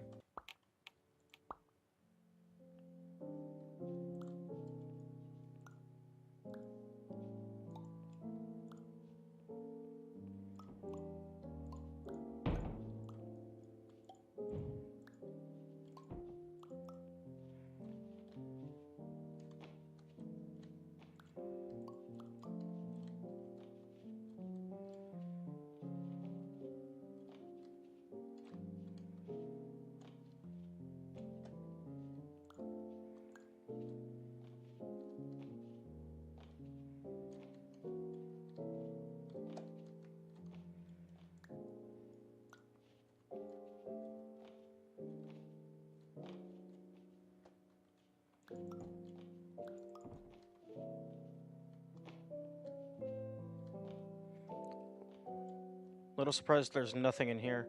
Actually, there might have been a chest piece, or no, because there's a chest piece up there. So yeah, I'm very surprised that there's nothing in here. Also, this board is missing collision.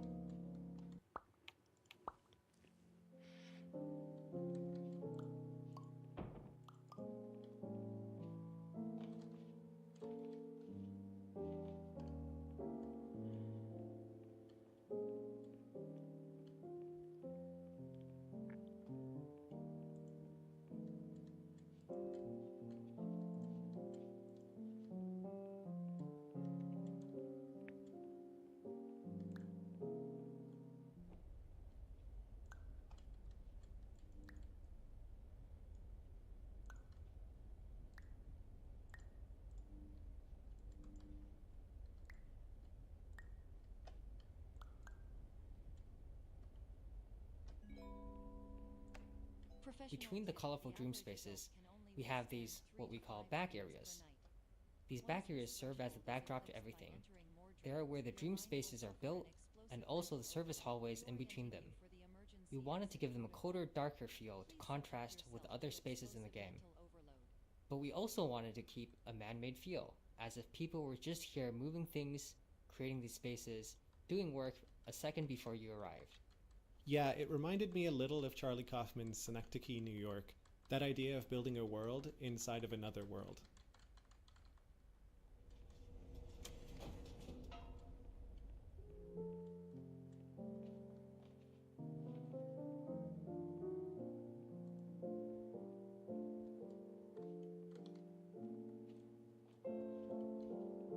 Originally, we had little plaques indicating exhibits within the museum, but we felt it was a little bit too on the nose, so to speak.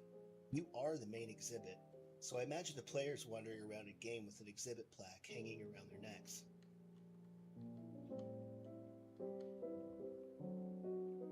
The player is the main exhibit? How? I'm not seeing how that works.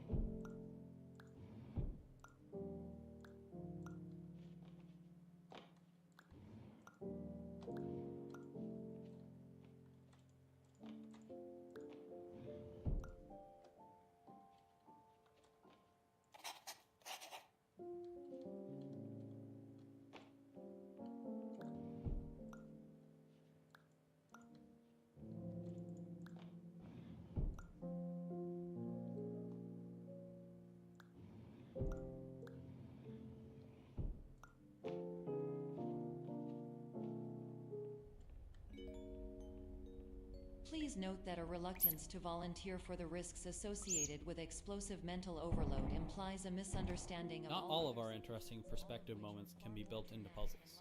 Some are just great moments that break your expectations. This level interprets a cube in multiple different ways, and even though none of these are difficult puzzles, they all work together to create a whole series of back-to-back surprise moments. It was fun finding the balance of making it feel like someone was messing with you, without making it feel like the cube is sentient.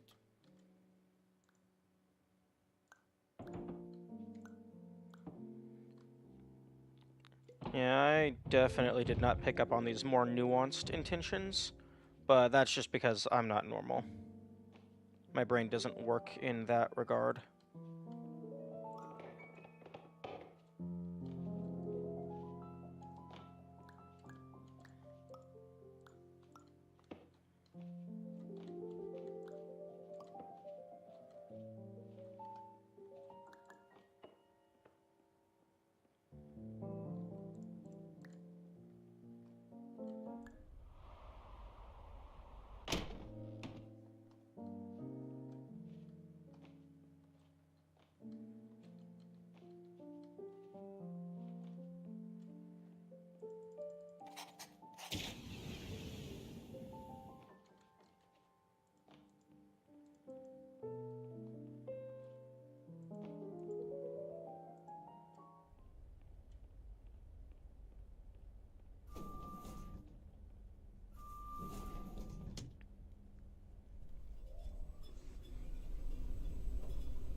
I'm surprised the fire extinguisher and these things didn't have a dialogue prompt talking about them.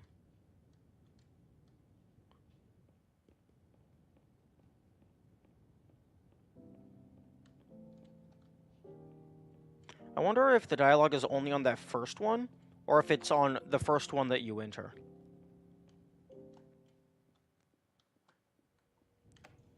Hello, my name is Dr. Glenn Pierce, and despite touring the waterfall... This level came about because we explored the idea of the game being an anthology of different stories, one story for each level. This level was the horror level, and I immediately knew what it would be about, getting the player to be scared of their own shadow. None of the scares are actually real, but the player doesn't know that right away.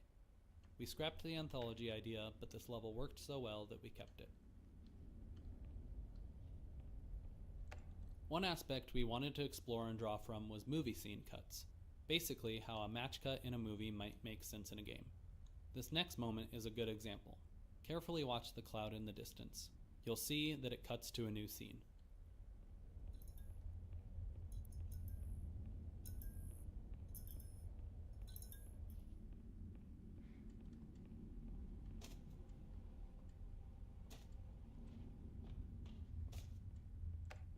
Boo.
Hello, my name is Dr. Glenn Pierce, and I'd like to talk more about the feelings of worthlessness and self-doubt I mentioned before.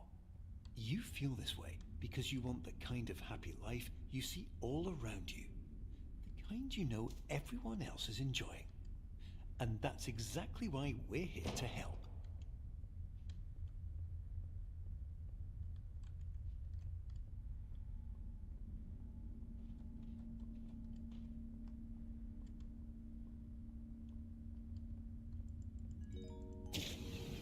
Warning. The object used in this puzzle was originally a flashlight, but unfortunately, because of how the mechanic works, it always placed the flashlight at the end of the room, which is not a particularly useful position for a flashlight. We tried a couple of things, but finally decided to switch to an object that could glow from both ends.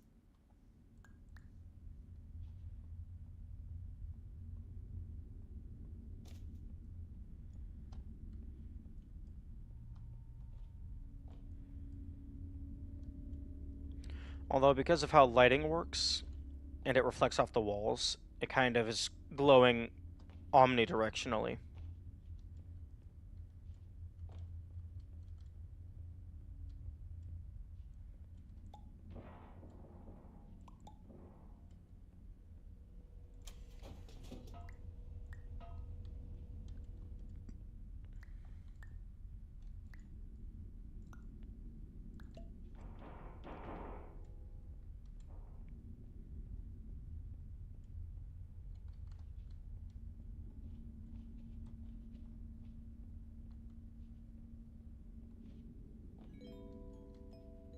Did you know that unintentional multi-dream layering occurs in less than 1% of patients? This correlates strongly with the 99% When I prototyped this part, there was going to be a shadow of a monster on the wall that turned out to be a bunch of random objects when the lights turned on. The shadow always looked silly though, so eventually the reveal became the blood actually being red paint.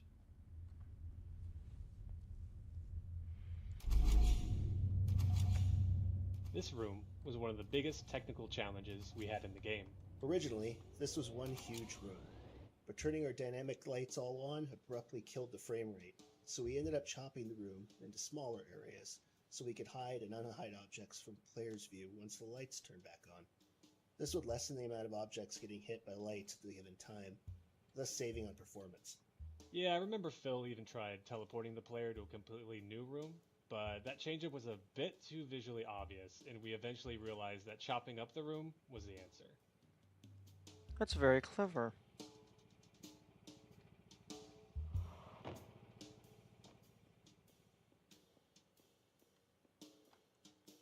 Okay, yeah, I should probably do this.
Door opening.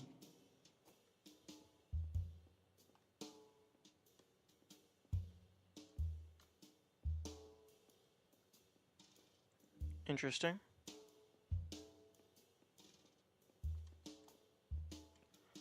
There's no interact.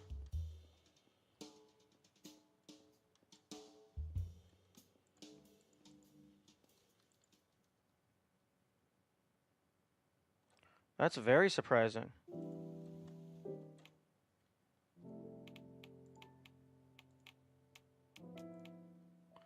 Okay. So the achievement is for... Hello, and welcome to the Superliminal Developer Commentary. I'm Albert, Game Director of Superliminal. Myself and the rest of the team will be popping up every now and then as you play. With subtitles open, you can see who is talking and what their role on the game is. Dr. Glenn Pierce. And despite touring the Waterfall Serenity Zone in the previous section, because the achievement is for completing developer commentary mode, feelings of worthlessness I wonder if you could just do level 9. Going wrong. even when the sun is shining. If you could just skip to the end. For challenge mode, I imagine you couldn't do that. Well, level 9 doesn't exist, but I wonder, like, for challenge mode, I assume you have to actually do all of the challenges.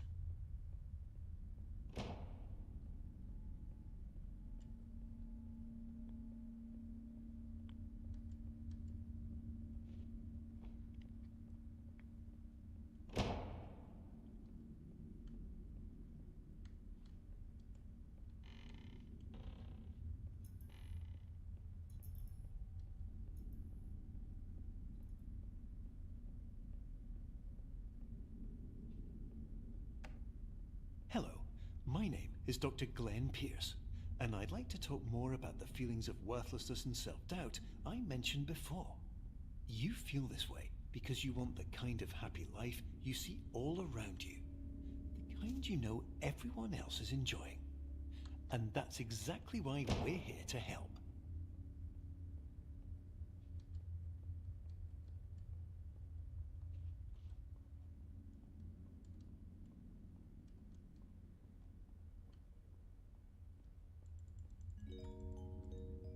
Warning, you were advised to subject yourself to explosive mental overload by descending into additional dreams, but have now descended into a dream within a dream instead, disorienting yourself even further. You are responsible for failing to make this crucial distinction.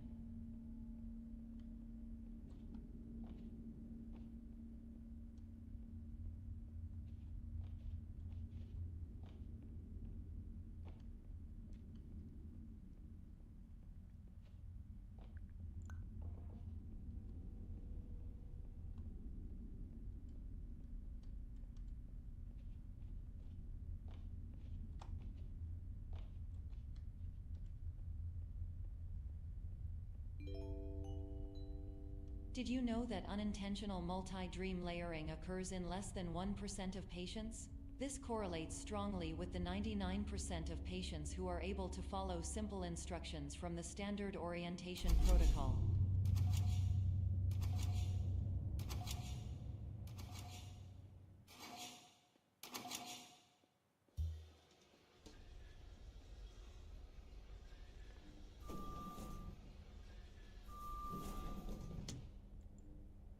Avocado.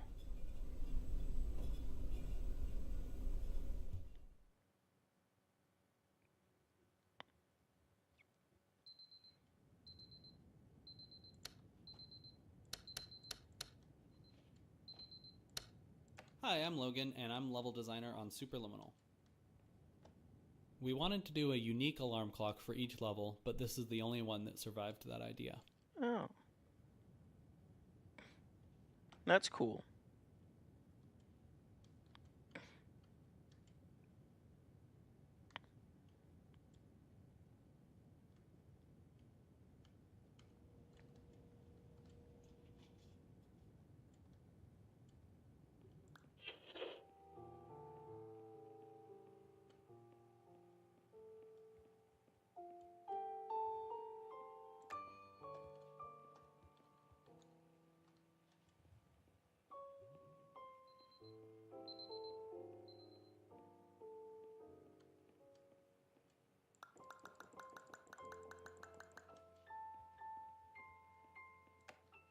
Part of breaking expectations is changing your definition of an object.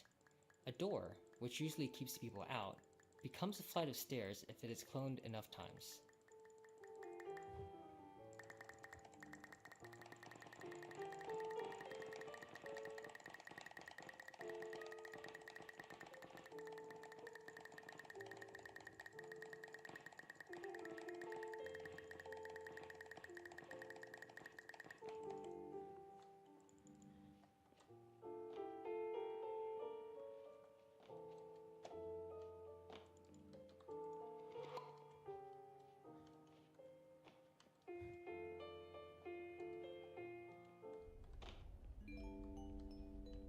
Attention. Dr. Pierce requires you to note the following risks of Hi, my name's Chris. I was the producer and designer on Superliminal. Both quantitative and qualitative. Yeah, so this right-click to return sign that I bet you didn't even notice is one of the most unread signs in the game. It comes up later, and it's also one of the most unread signs in the game there too. I wonder if by unread they mean people just didn't notice it, or they're actually tracking how many people mouse over it.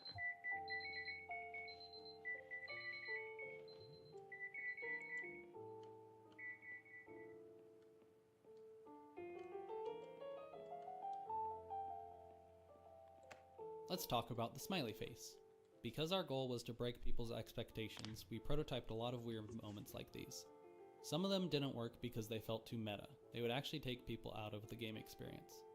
This one, however, stayed because it was just subtle enough and playful enough that you could see it as a bout of insanity.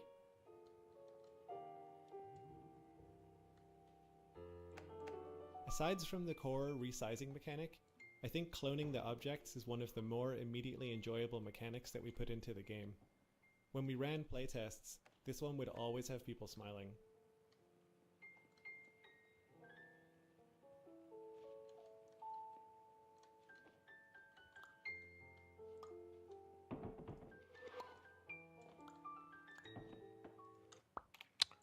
Okay.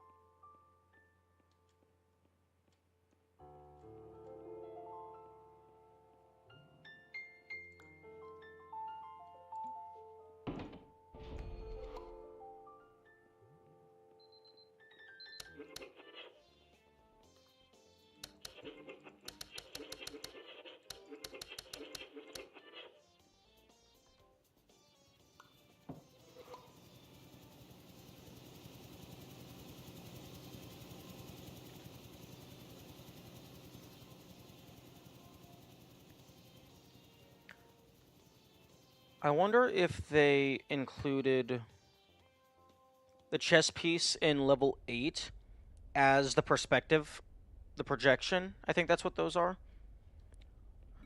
Just so that they have a place Warning. for the Dr. player to Pierce interact is with it in frantically developer submitting mode. Numerous spelling and grammar mistakes into the standard orientation protocol in a desperate attempt to counsel you.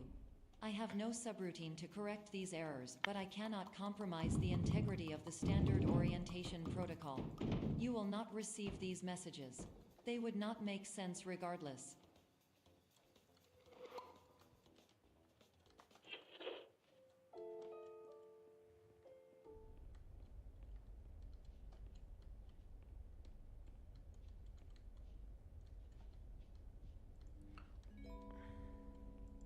Attention, Dr. Pierce continues to input significant errors.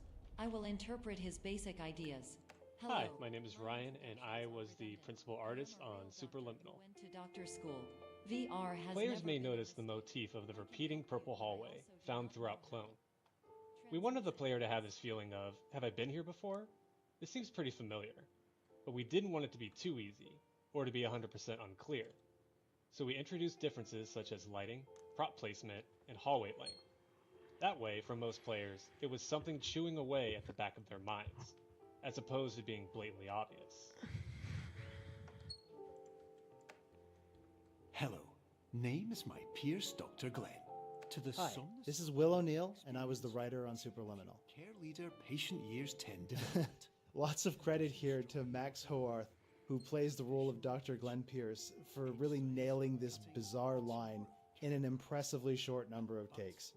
We were totally prepared to have him record the words in like their logical order and rearrange them after the fact, but his performance of doing it correctly, incorrectly, was phenomenal.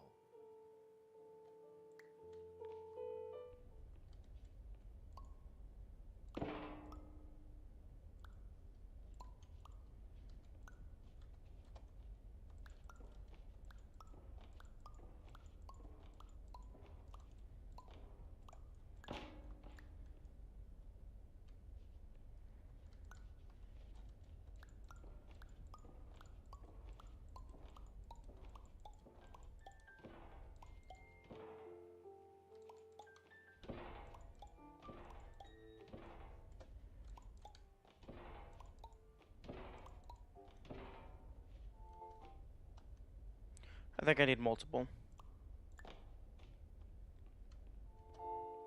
Or at the very least, multiple is going to make it much easier. That's probably going to repeat the original Easter egg dialogue, but that's a unique egg. So I wonder if it's going to talk about, like, oh, we wanted all the eggs to be, like, special or whatever. But this is the only one that survived. Similar to that alarm clock thing.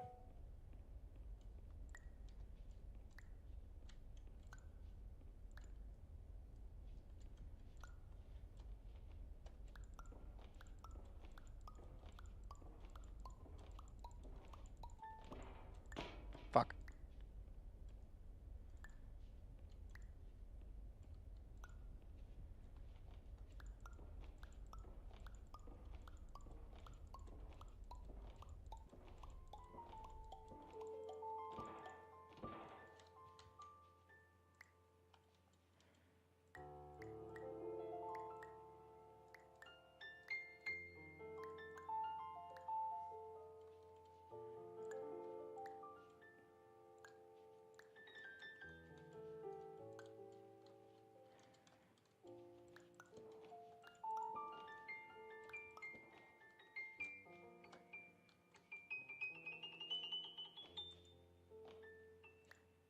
I don't know why it is, but people really like finding gaps in the walls and crawling into them. For our trickiest hidden spaces in the game, we added literal Easter eggs for people to find, because that's what made sense at the time. Okay. So this one is special just because.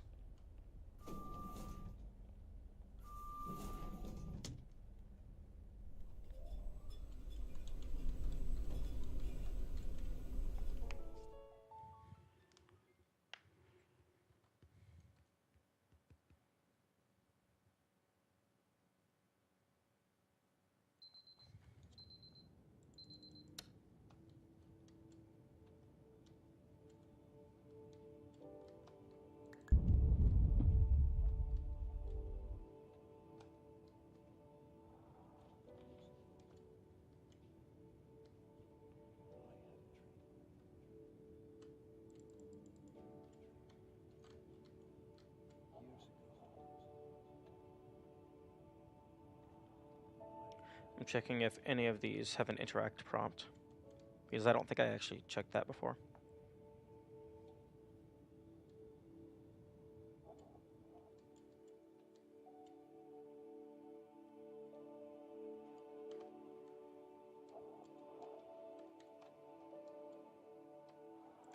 This room kind of happened by accident. We originally just put a cloud video texture as placeholder as a way to expand on the cloud motif. It ended up working so well and fitting the tone so well that we made this a private theater room in the sleep clinic. It evokes a nostalgic and relaxing but slightly creepy feeling which seemed to fit the game perfectly.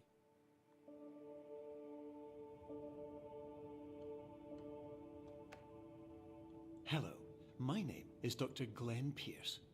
This is a notification that you have reappeared on our monitoring system after a prolonged absence. Please continue to do whatever you did most recently, and discontinue whatever you were doing immediately prior to that.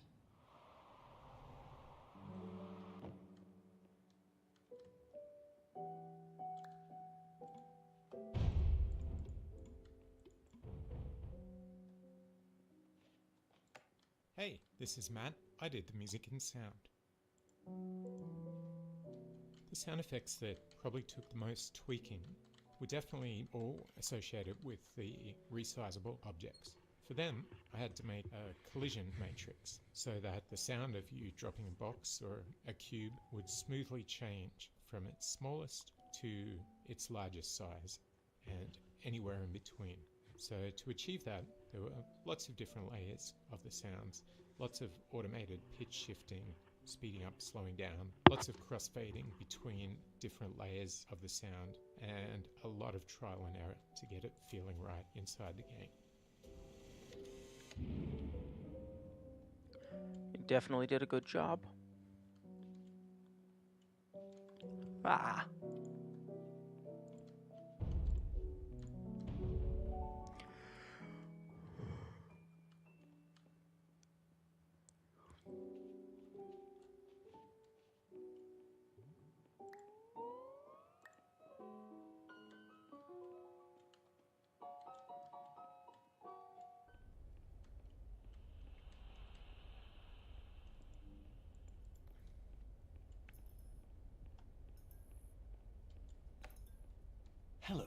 my name is Dr. Glenn Pierce. In addition to continuing and discontinuing as mentioned earlier, please also disregard any unsettling experiences that you may have recently had. Everything should have now reverted to being soothing and therapeutic. If this is not the case, you may be receiving this message in error.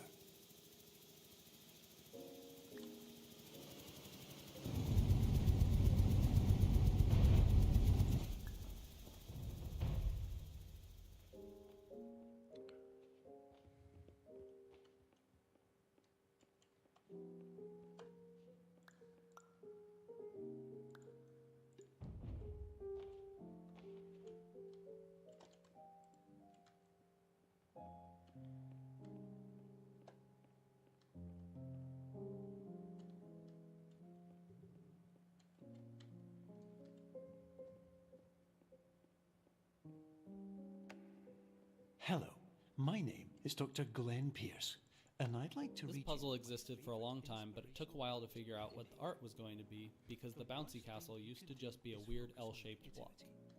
Eventually we landed on the pool motif and the bouncy castle and added a little bit where you go inside the vent. the cold shell of human nature or the eventual loss of everything you've ever held dear. Whatever you do, don't focus on that.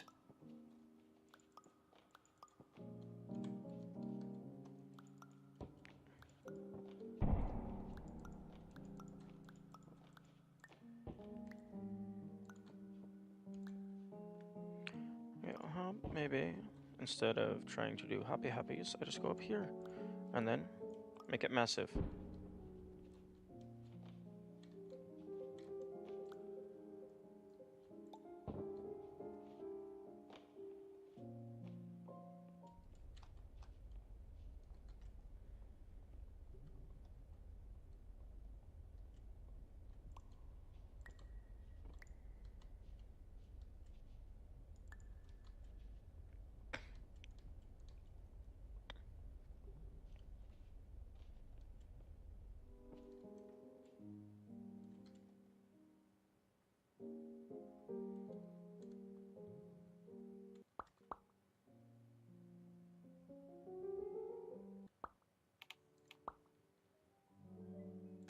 Because we have portals that you can resize, the player can freely change their own size.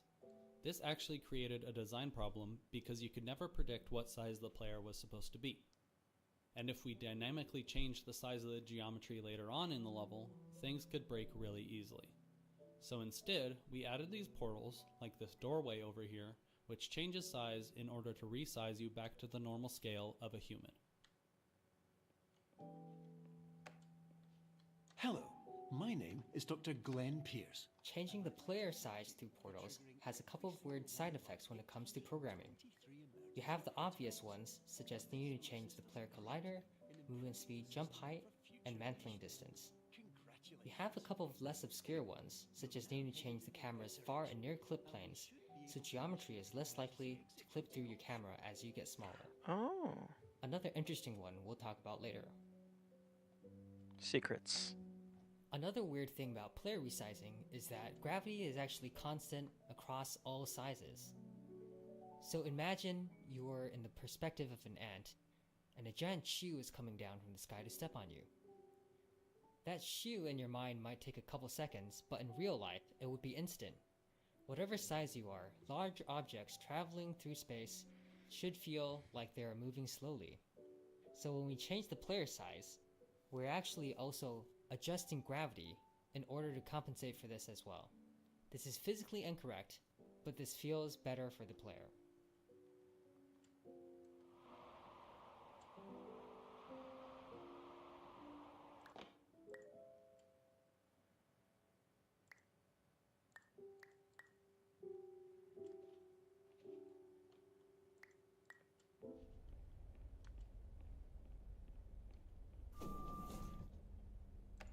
So that's my cat.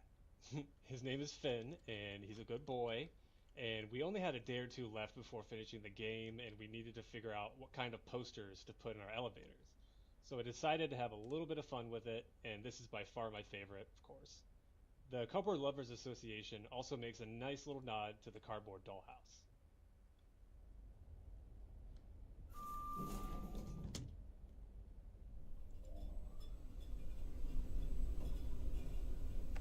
So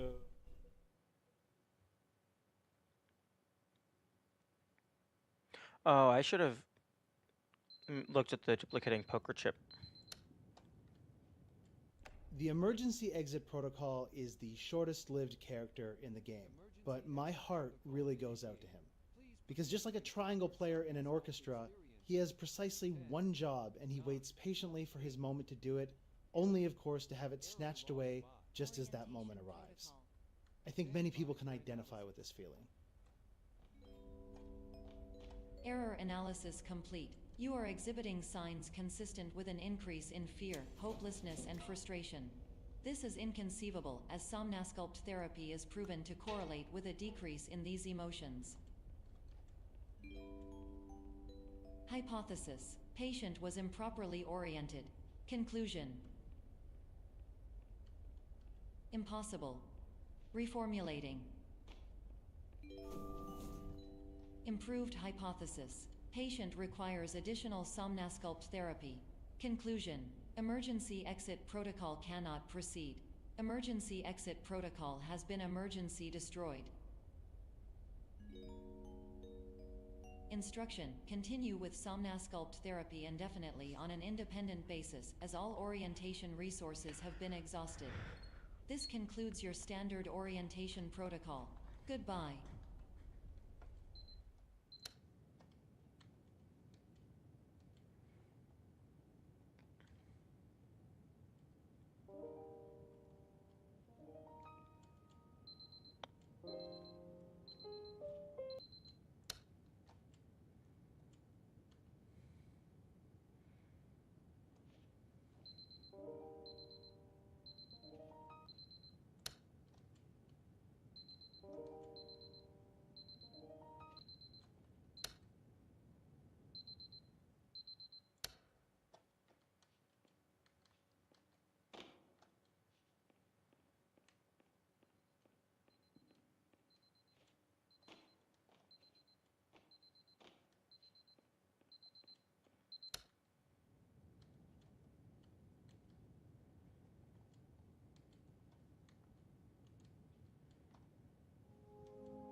Hello, my name is Dr. Glenn Pierce. Thank you for completing the Somnosculpt Standard Orientation Protocol. Before you begin the first phase of therapy, I'd like to briefly describe the finite and fragile nature of the dream state.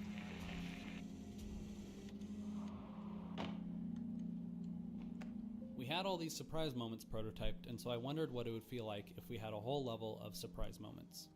I wanted it to be fast-paced. The working title for this level is Chase. This is the boss level of the game, basically. It's inspired by the third act of the movie Brazil, how it gets crazier and faster paced over time.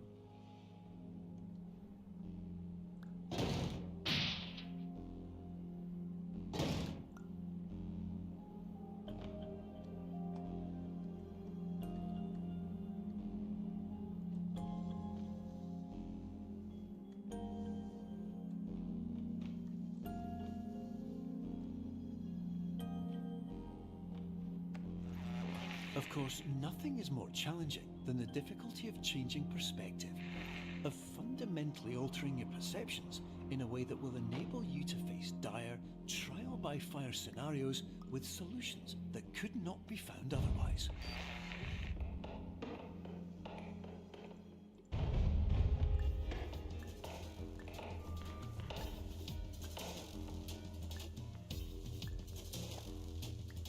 Like, I'm gonna just do a couple attempts to try and physics launch.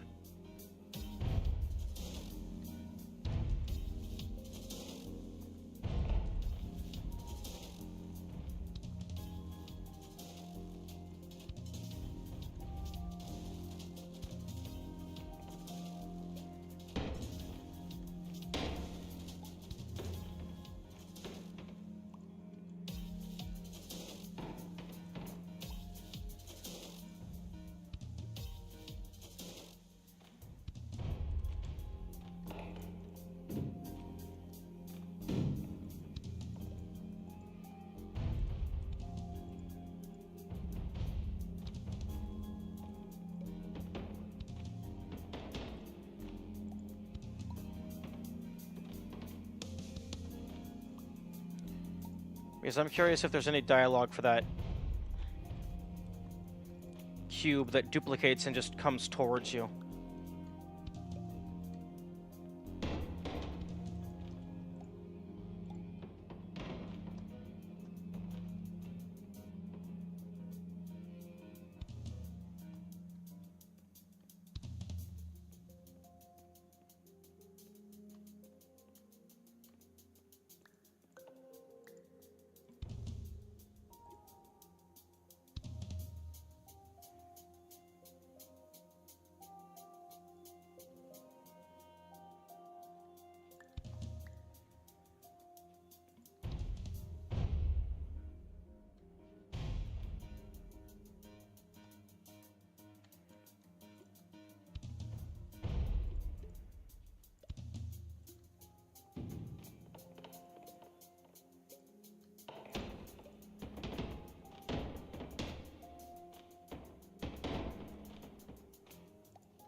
I guess I can look into that later. The music throughout the game really goes through a significant transformation, but the piano is always there to guide you.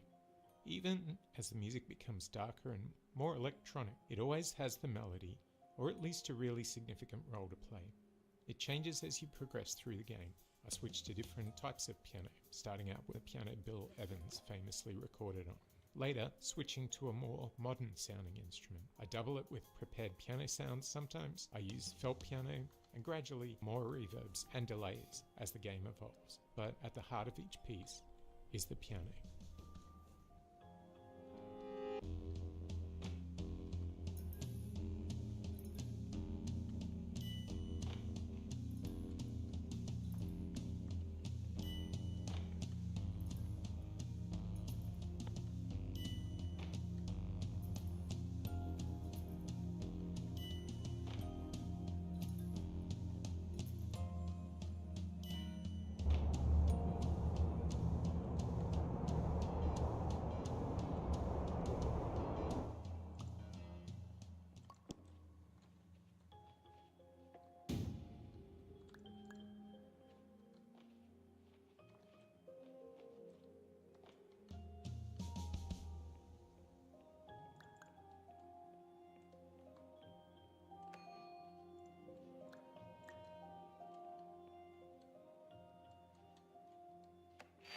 Finally, while we respect the unique progress of every patient, you must understand that it is possible to completely exhaust your supply of dreams, thereby entering a state. Hi there, I'm Steve, I'm the art director of Superliminal. Even with the help of triggering mechanisms. The original idea for Labyrinth was to explore earlier areas, but with a new spin on them. Sometimes it was a matter of adding new interactive moments to turn things on their head, while for others, we would take existing locales and give them a new lick of paint and set dressing. Something familiar, yet fresh and unexpected. That instability is perfect for the mood and for general world building too. Conceptually, different patients would be bringing different experiences with them into the dream state, and we wanted to reflect that.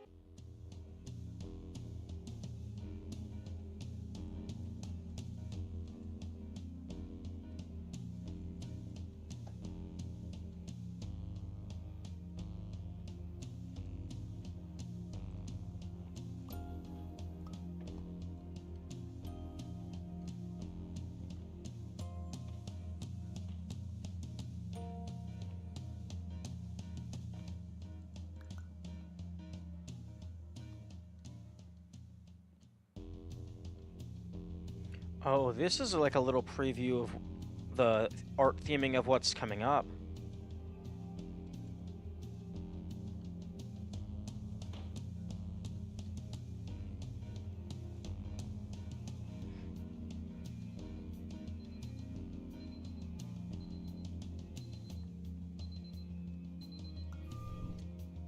Hi, my name is Phil Fortier, and I was the graphics programmer on Superliminal, and I also worked on some of the Easter egg design. So when I joined the project, this infinite elevator sequence wasn't actually infinite. It was just a very large block of, 20 by 10 elevators. And the performance, as a result, wasn't very good. And the illusion could be ruined if you walked all the way to one side. So one of the things I did was actually make it infinite. So there's a much smaller block of real elevators, and the player gets teleported seamlessly by portals on each end. And so the end result is an infinite elevator sequence that you can just go in one direction forever.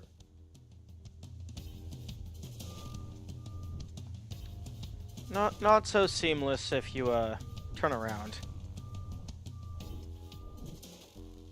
Oh, actually. So 0, 1, 2, 3, 4. 0, 1, 2, 3, 4. Wait, so it's a 4x4? 1, 2, 3, 4. 1, 1, 2, 3, 4. 1. Interesting. It's a 4x4.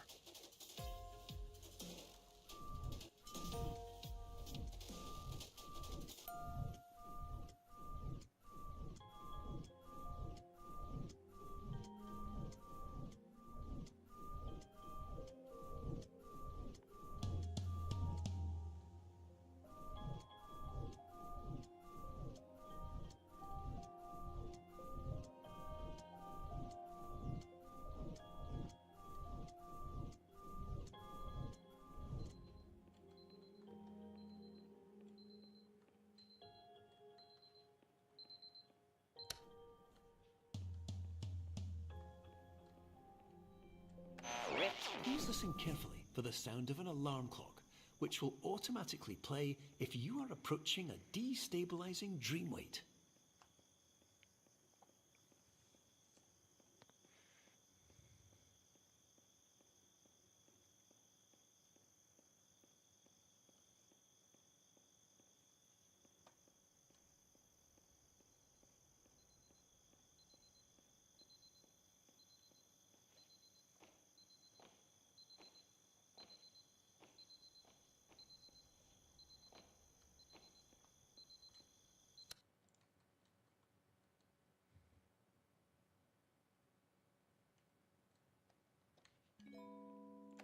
So coming up with the way to actually make the portal in a portal make sense for the player was a really tough problem. And we iterated on this for weeks with input from all different team members. So it was really a group effort.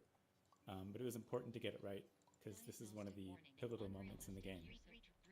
And then another thing we had to do was figure out how to make the world degrade in a way that fit with the game's look and feel. And one day while prototyping, I just happened to accidentally assign a light map texture to one of the walls in the room, and I really liked the way it looked.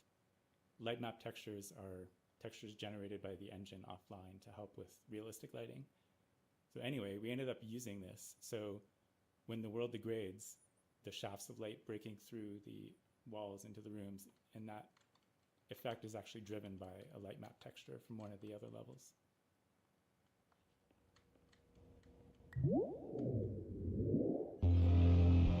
Please paradox from creating any refrains. Explosive dream overload may result.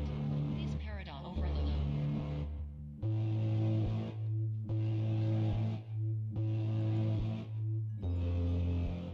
Please overload for dream explosion. Exclusion dream overcall frame.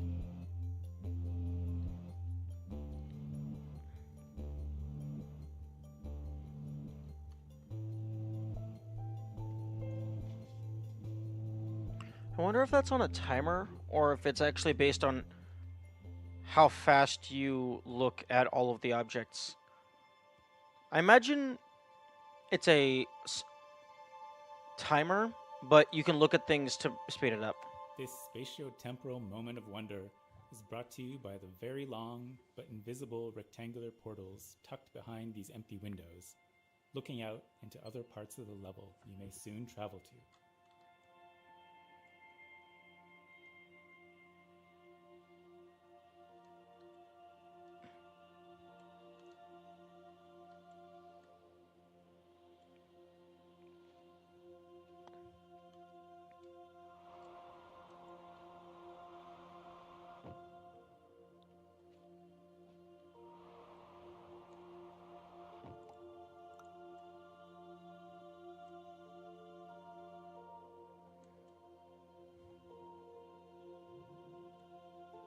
This final level was designed with the idea of removing depth perception entirely.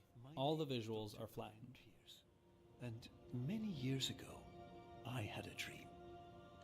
I found myself in a place where I understood that each of us begins as nothing, where everything I perceived was shaped by seeing it exactly the way I wanted to. White space.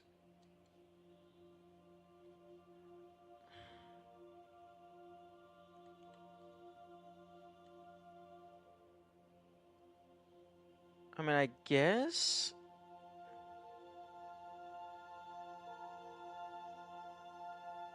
Yeah, I guess it is hard to tell what's further and not.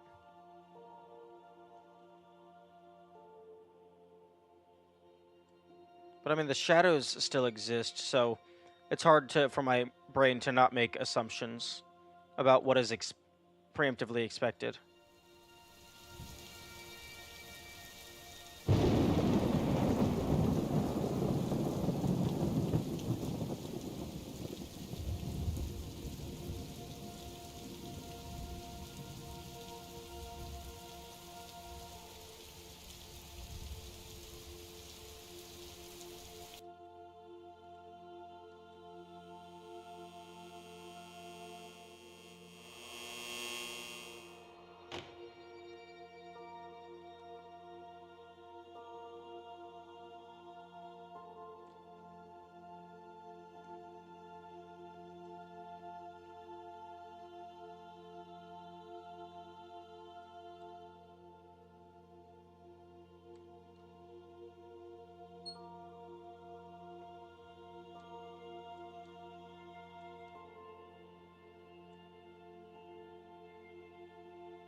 But in white space, I also faced the greatest challenge. Since the universe that the players inhabit is seemingly created in almost a kit-bash way while within Somnosculpt, it was a unique challenge to show the players truly a peek behind the curtains of the system.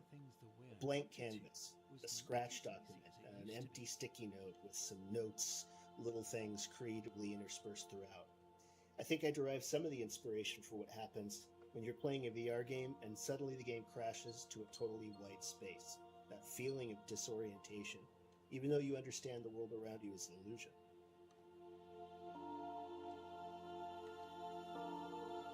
I appreciate them changing the color to black once we get to this white space, because it would be very hard to notice some of the things. Okay, please have a dialogue prompt on the spinning top, because I have no idea what I'm supposed to do with that. And that game asset doesn't exist anywhere else. No. It doesn't say anything. Although, I mean, I guess it's better that they don't explain the secrets. They're just going over, like, some of the game design stuff.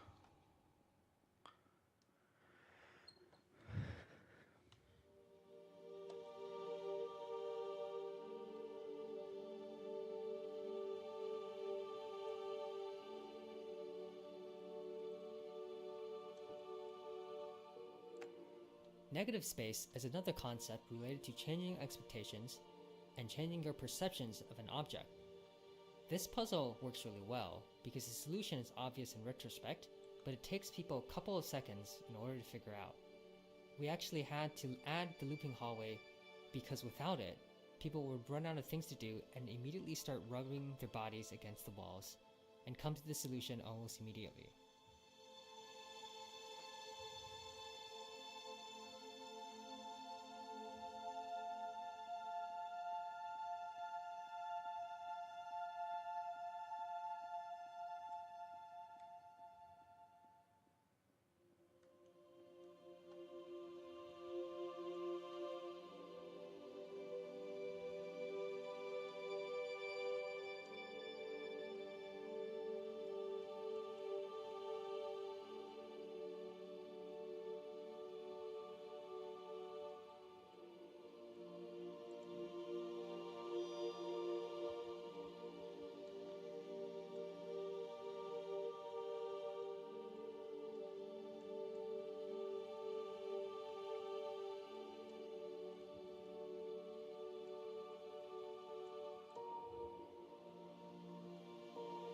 I went around the wrong side.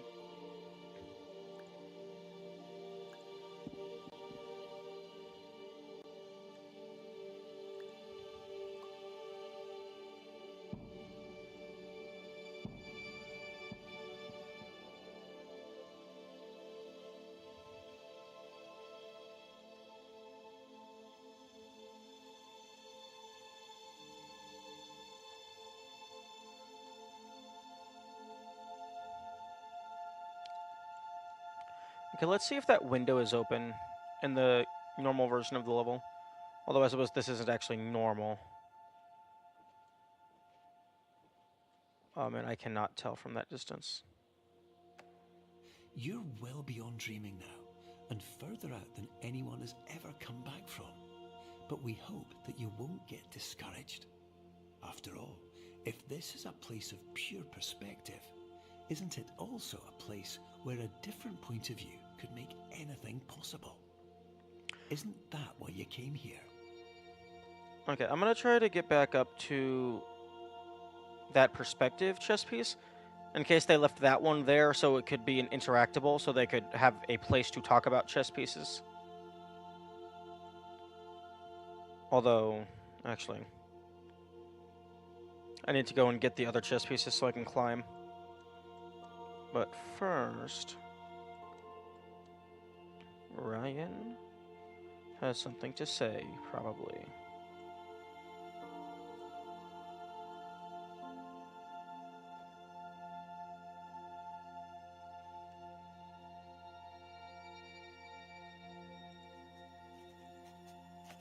Okay, so this piece of fan art, this is actually something that has nothing to do with the game itself. This was by a kid who I guess had been a fan of the game for his entire life. He was 6, I think, when we met him. His dad came by during PAX West 2019, and his son Scout was so excited to play the demo. The next day, he came back and showed us these drawings he had done for the game. It was so cute. This was the first fan art we received, and so we knew we had to put it in the game as a tribute to his lifelong dedication to Superliminal. Oh, so it wasn't one of the devs' kids, it was their first fan art. That's awesome.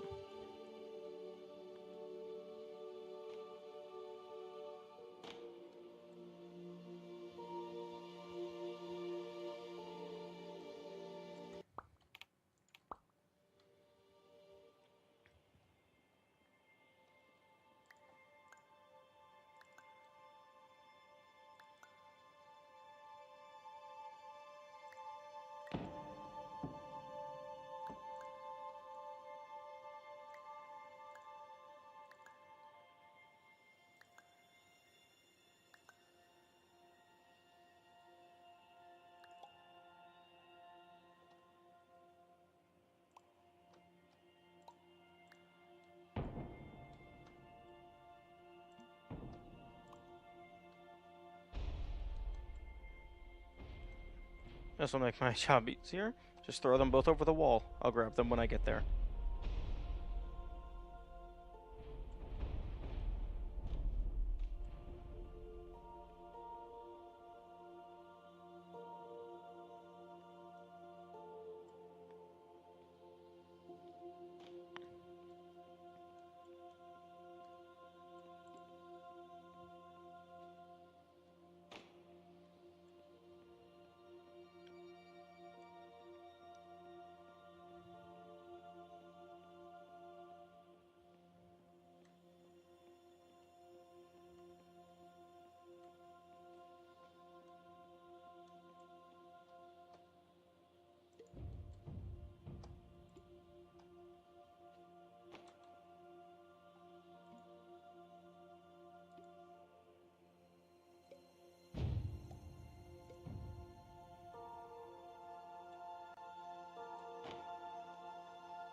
There we go. Oh, interesting.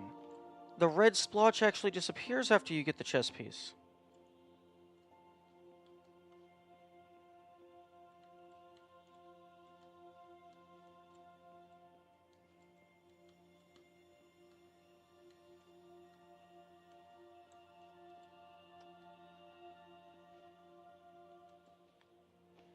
I mean, that makes sense. The blueprints are one of the Oh, secrets crap. that we add to the game. I already If you read find this. them all, you'll unlock a special secret. The diagrams are actually top-down, wireframe views of parts of the levels, and they're blue. You know, I do appreciate them not talking a lot about the secrets.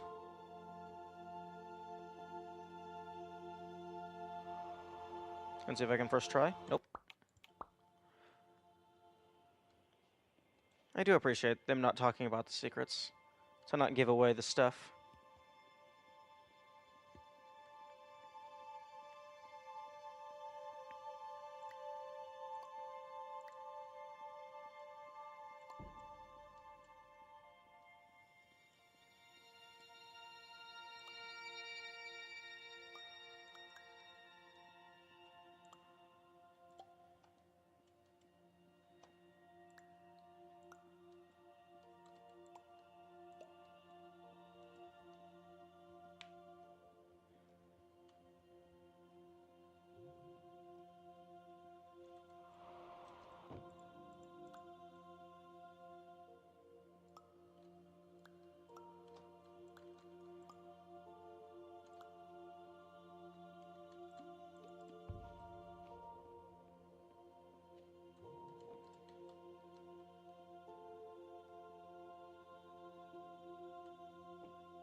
Although, if the Easter eggs were more or less designed by the Easter egg locations are more or less designed by the players, then that means that it's possible some levels don't have any. Because if they were put into like hard to reach places that the players were able to get to, if there's a certain level that just doesn't have hard to reach locations, then there would be no need.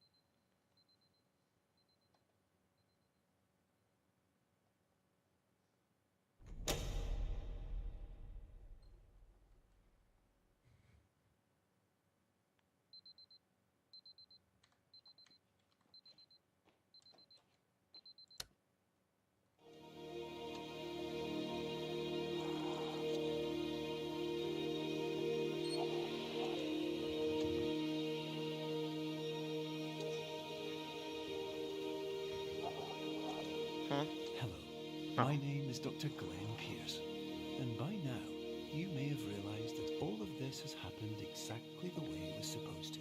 This last section was something that Logan and I worked together on for a really long time. When I first saw it, I had this great feeling for how it could be like a really nice, impactful moment. And so I got this really kind of awe-inspiring, inspirational music to put behind it, and Logan absolutely hated it. I stuck to my guns and asked him to stick with it for a while and play it for a couple of days, a couple of weeks, and see how things went. And he ended up totally coming around to my side of thinking. Initially, we were unsure if we went for this kind of pure feeling that it would just be really hokey. And I ended up reading this essay on television written by David Foster Wallace. And it really kind of encouraged me to kind of get over that sort of postmodern, too cool for anything aesthetic, and to just really go gung-ho into sort of rewarding you for ending the game by giving you something really nice. This level was created early on. I liked the idea of giving the player some time to think about their journey rather than ending the game immediately, and I knew film-like cuts would be perfect for revisiting their experience through the game. Chris initially suggested a song for reference, and at first I hated it. I kept listening to it though, and eventually grew to love the song. Matt came up with a track that is even better than the reference material, and it fit perfectly. Your life will always be a struggle, and you will always have problems. But today, I wonder if there's enough time to get to the avocado in this scene. even though it meant facing obstacles that seemed impossible at first, you thought outside the box, and you overcame them. Because you saw things from every angle, you understood them for what they really were. Because you kept moving forward, no matter how far off the path you were told you were headed, or how unexpected it became, you found your way.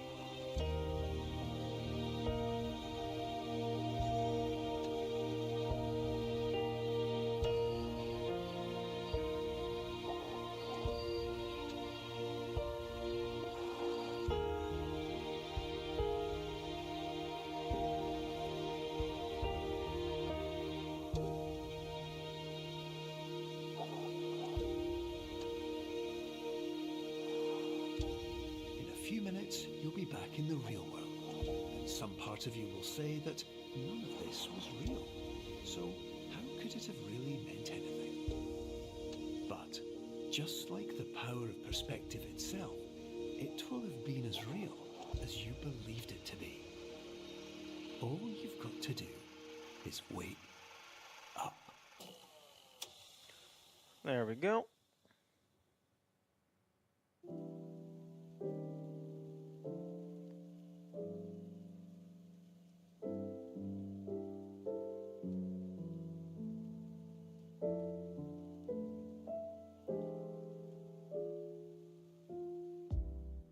That's it. That's the game. Yeah, and thanks for listening all the way through, if you did that. Thank you, thank you, thank you for exploring our dreamy environments. I love you. The models, textures, avocados, let's see, materials, rubber duck, apples. I think that's all of the art. And thanks for enjoying the music and sound. And the writing. And the code that holds everything together.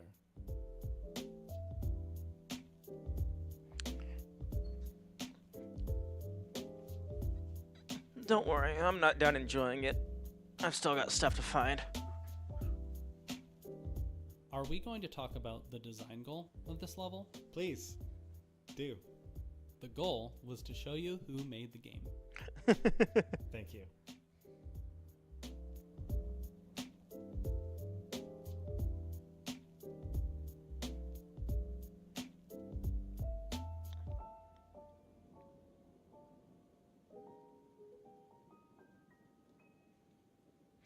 I think they succeeded. Hello, hello, hello, hello, hello. Warning, the average adult can only withstand 3 to 5 hellos per night. Absolutely. What the fuck?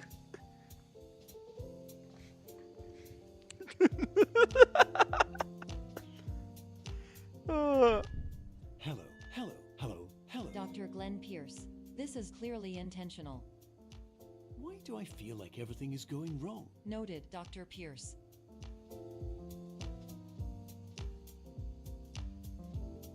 Hello, hello, hello. Warning, this is extremely rude. It's extremely funny.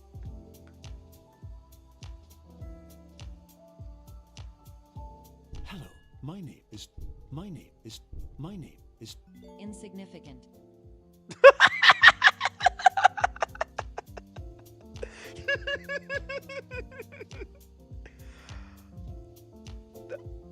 I'm surprised they didn't. My name is Dr. Glenn Pierce, and I'd like to thank you This is respectful.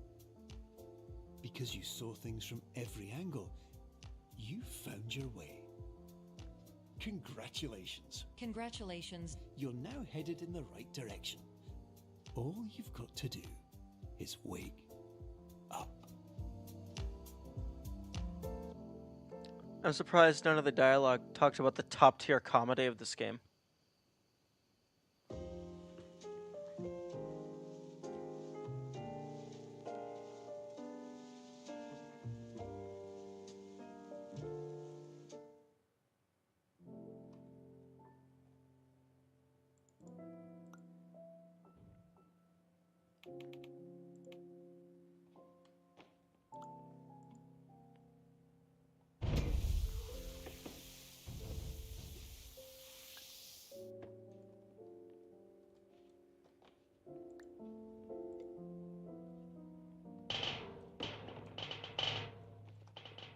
Come on, throw me into the air.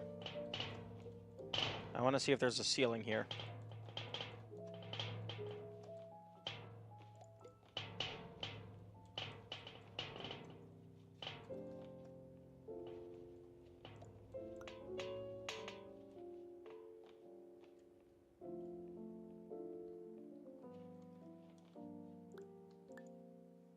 Hmm?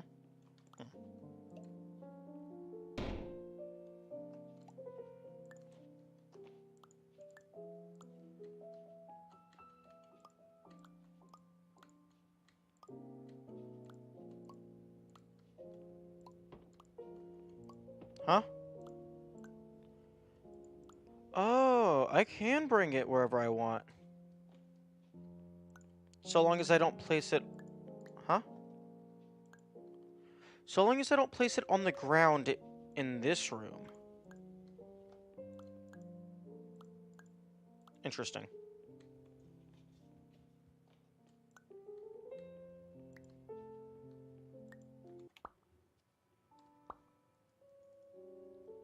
Oh, wait a minute, hang on.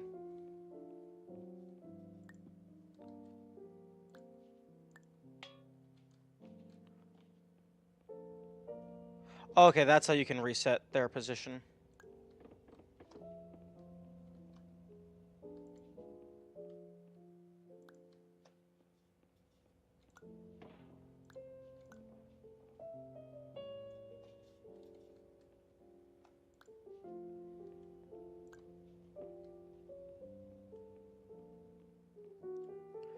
Okay, so table, cheese.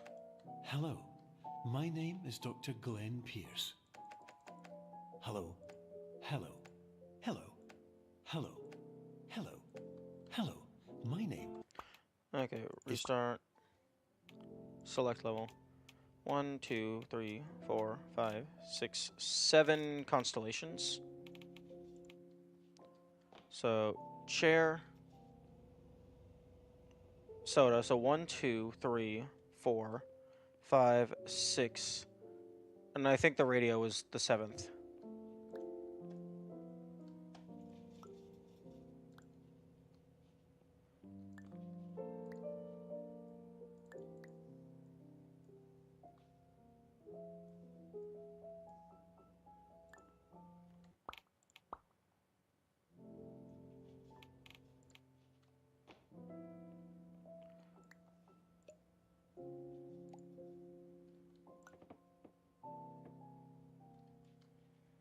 Let's recenter you a little bit better.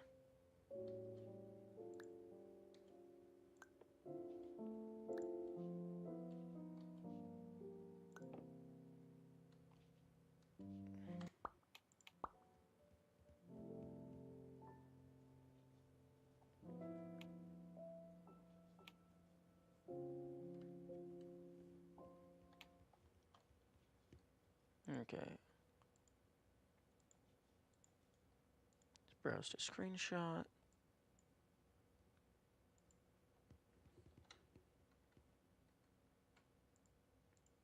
I'm just gonna post that with no context. See if anyone notices. Okay. Achievements. Vaguely activated achievement. Congratulations on doing something. I still think that's find all the eggs. And then a hidden achievement. I was very confident this was going to be for getting all of the... Just get all the collectibles. Maybe it's for beat the game in co-op mode? Oh, I guess I still need to unlock all of this stuff. Create private room, max players 1. Bum bum. Or bumba. Welcome to Somna Sculpt Group Therapy. Limited Standard Orientation Protocol initiated.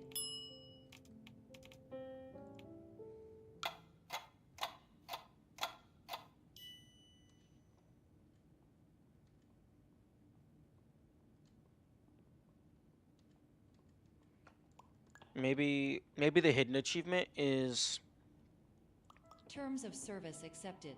for beating the Congratulations on game in falling multiplayer asleep. mode, Welcome to Somnasculpt. Your or progress perhaps may be by monitored hosting. by qualified specialists. It could This also be for the orientation will versus adapt mode. you to eyelids, are interactive.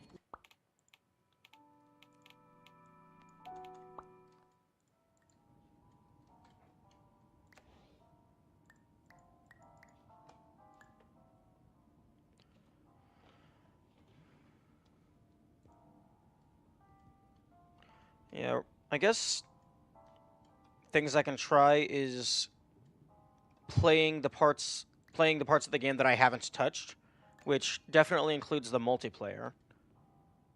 I like messed with the co-op a little, the versus mode a little bit, but I didn't really do anything with it.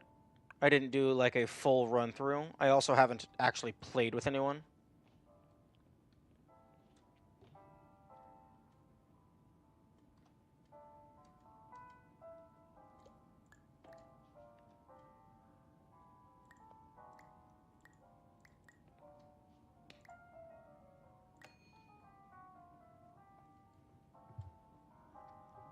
I'm going to see how many points I get for beating the first level, because I also need to get all of the multiplayer unlockables, which is a bunch of purchasable cosmetics, even though I can't actually see any of them.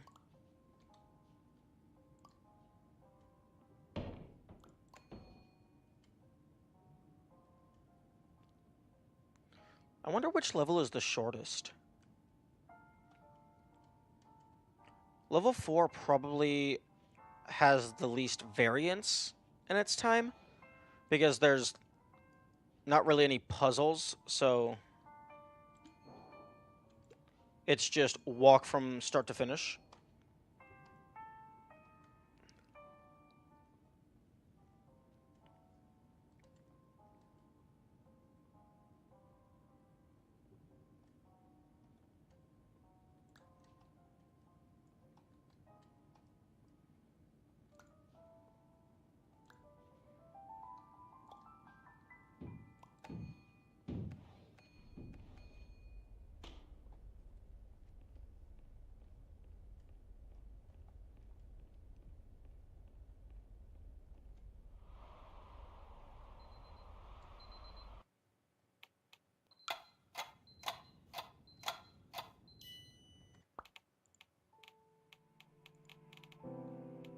Why does this keep turning off? I want that to stay on. Okay, return to lobby. How do I get points?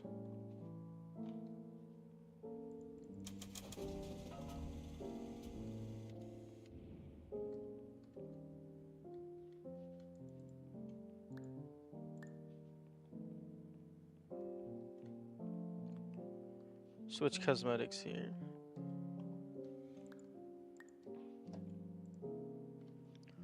Objects in mirror are more detailed than they appear. Ah, true. Available dream coins.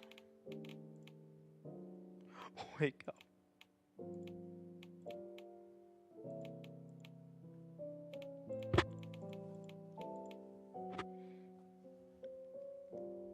Hmm.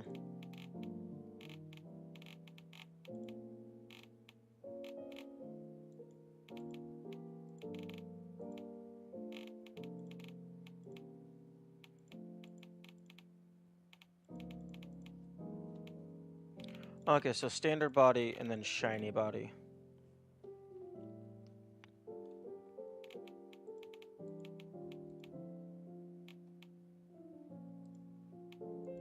Okay, how...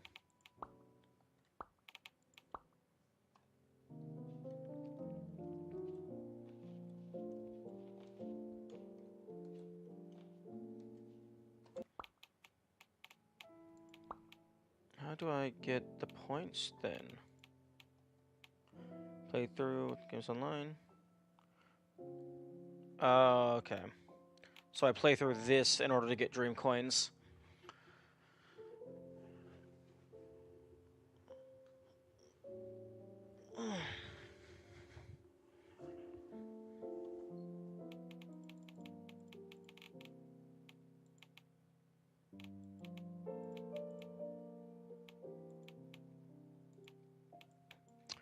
This bothers me. 02 to 01. 01 to 02. They cost the same amount, just move this one over.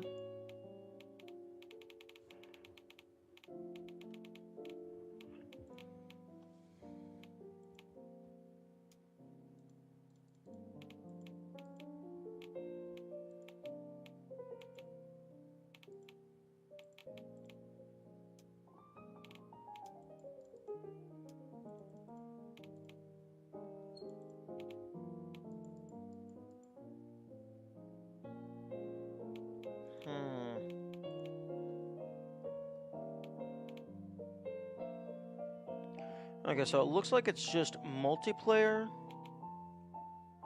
and 2 achievements. In addition to some remaining secrets.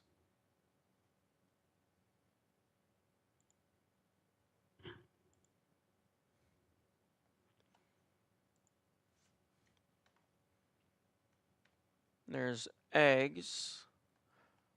There's this writing on the wall which says, "Why are you doing this?" There's random miscellaneous stuff that may or may not actually be a thing. There's the avocado.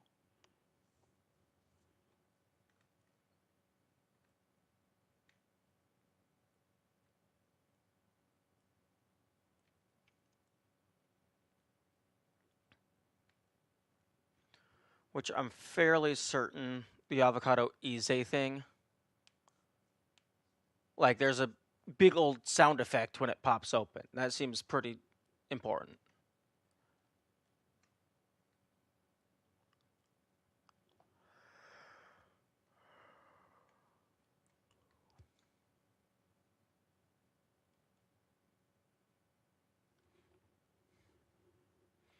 Okay, I have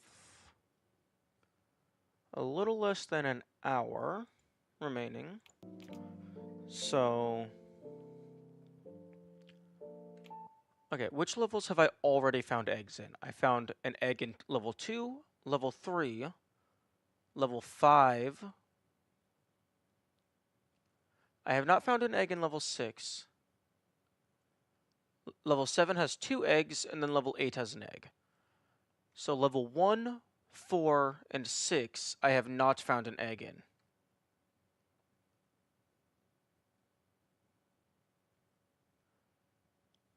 Very surprised in level 6 there was not an egg in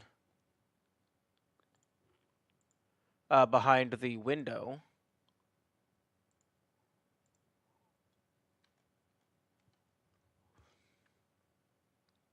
In the pool room.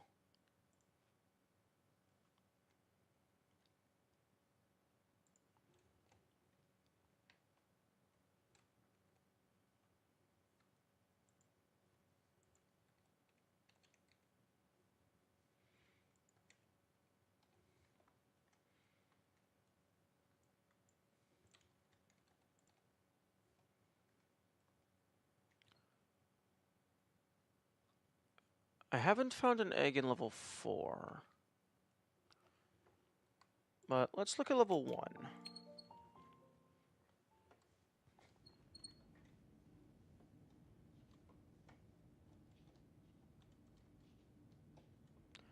So they said they put the eggs in hard-to-reach locations.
I wonder if there's any point in your jump arc where you can actually reach that.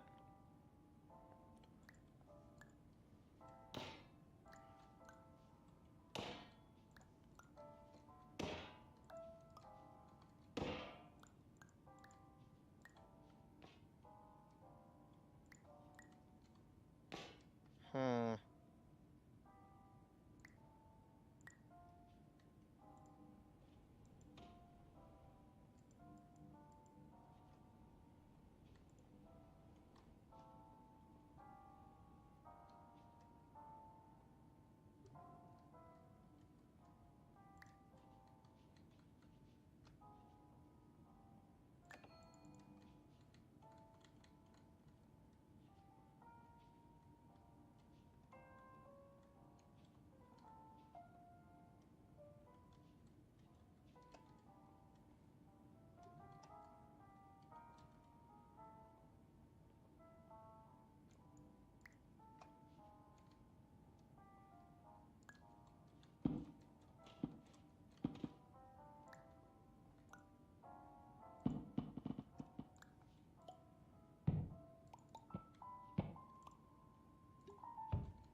Okay, so there is collision up there.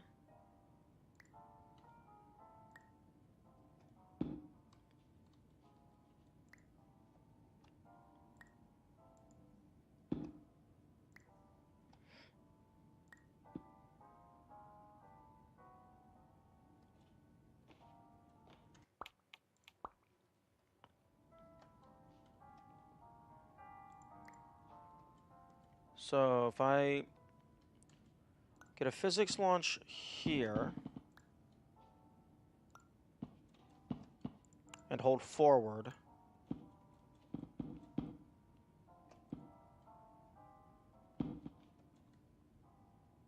Okay, the collision does not go back any further.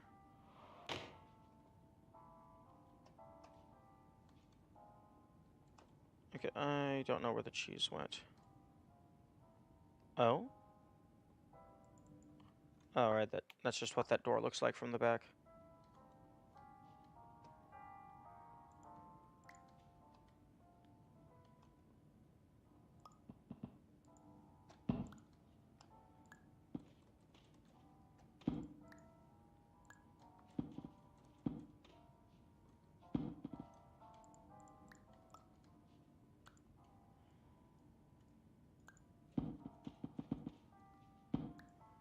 Okay, let's get a launch over on this other side.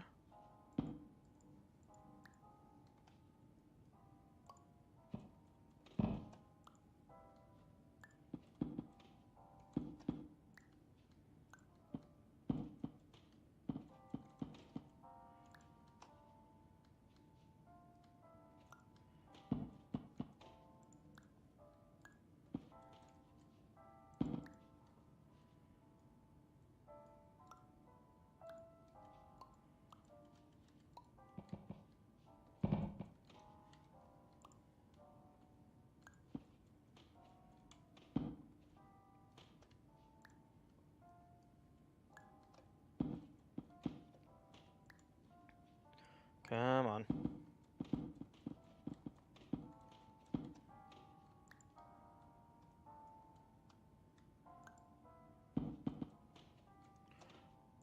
Although, I don't think even any of the Easter eggs required a physics launch.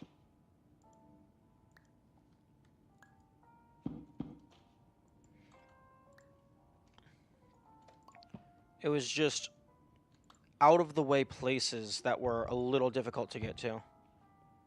Or a lot difficult. But they were still possible to get to within the intended game parameters.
am I doing?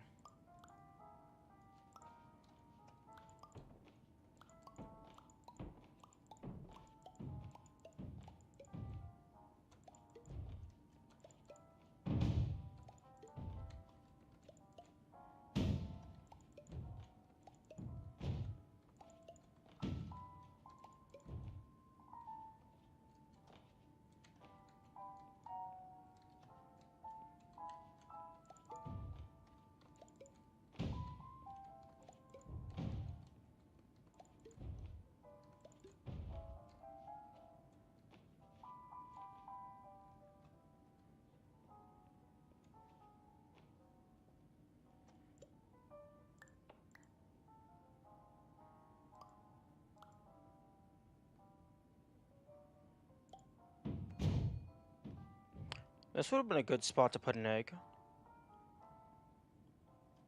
Although, it's not as clever as the other ones.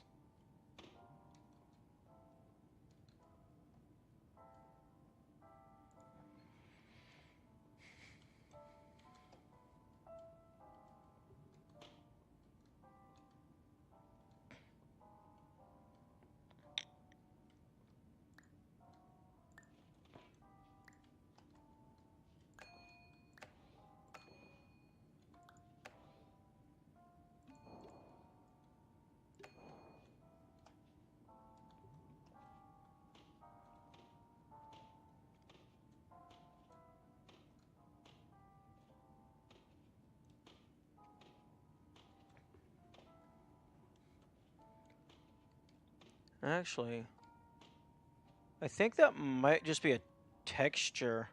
A weird texture.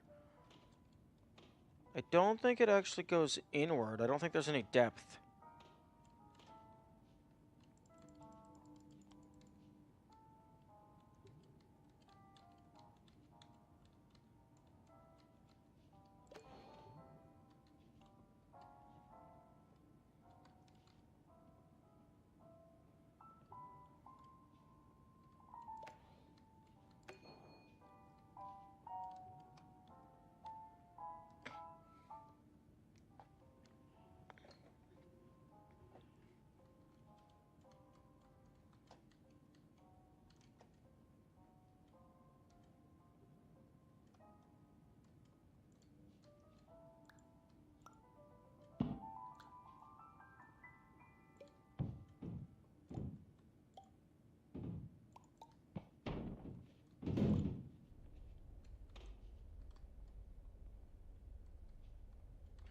Oh, the roof. I was gonna try to get on top of that room, but there's a ceiling in the way.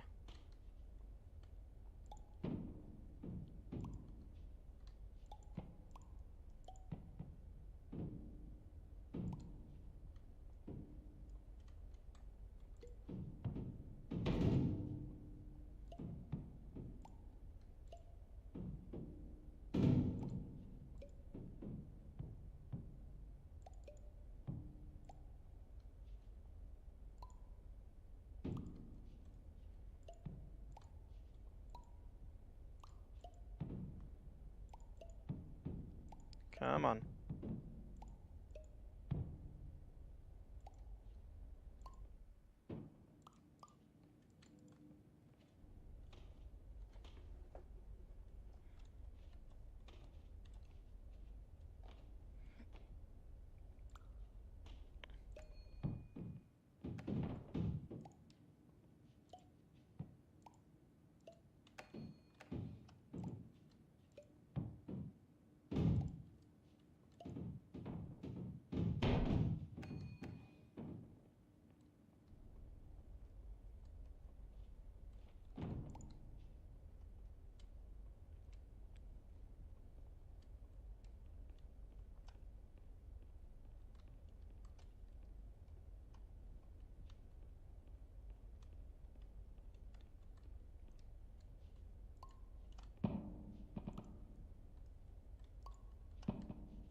And these ones actually don't have collision.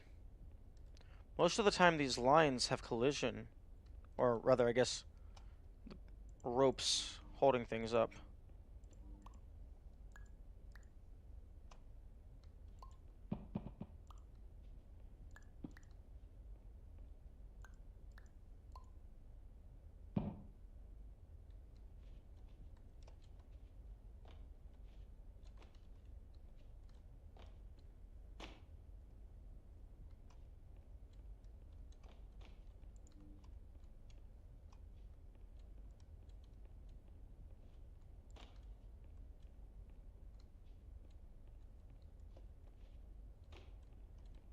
Give me cheese. I have a ventilation system to get on top of.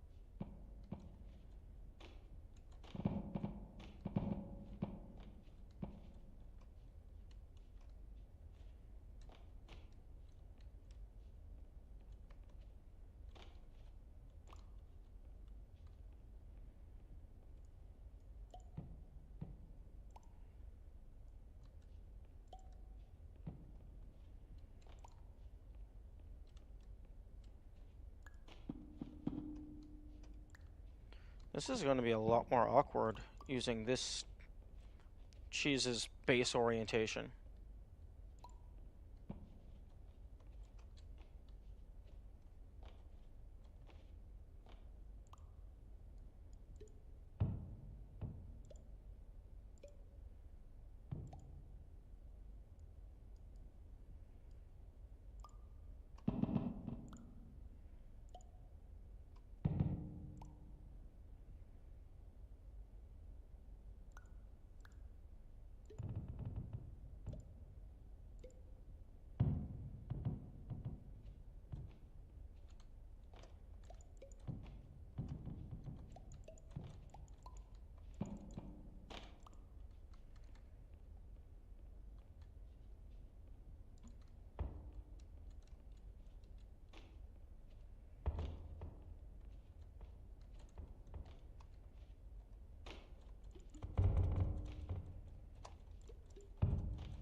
You wanna just give me a physics launch?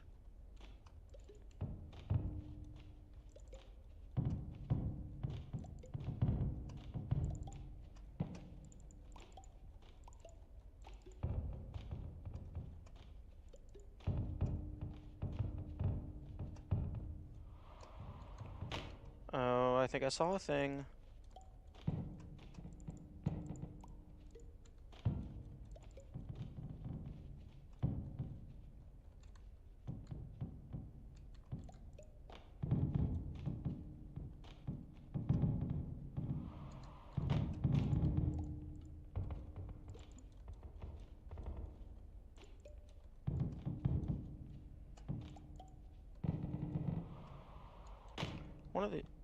One of these days I'm gonna get it. Cheese? Cheese.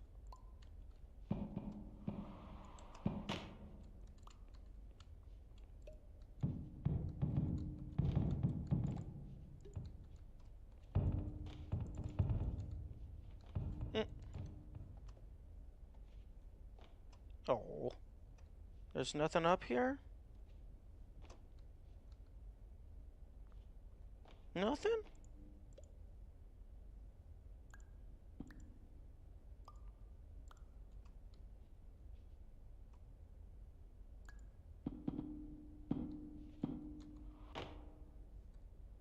Nothing.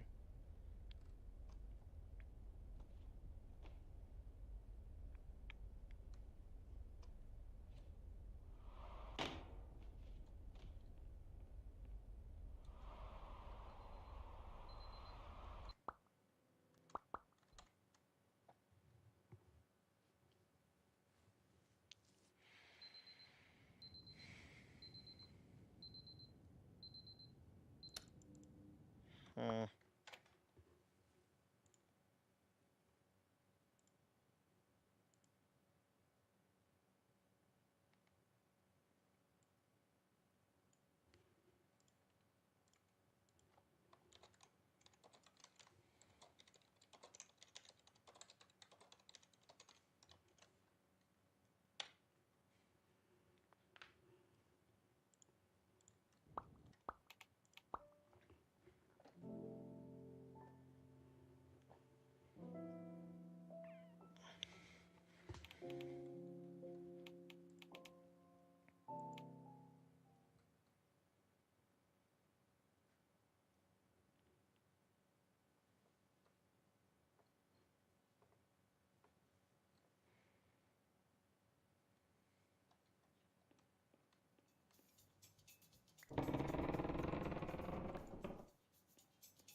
Okay, I'm gonna go back to the egg that has the face on it, because that specific egg is the icon for the achievement.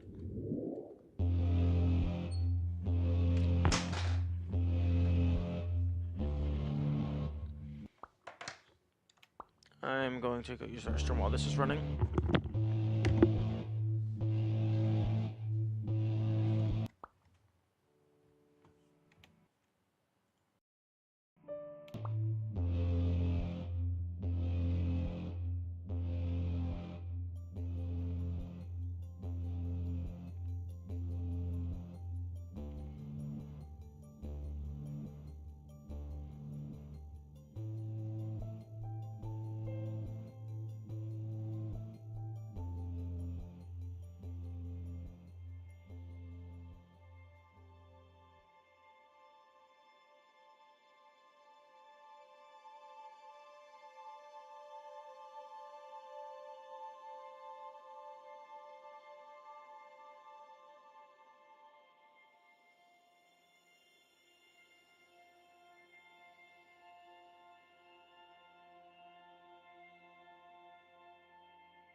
Okay, back.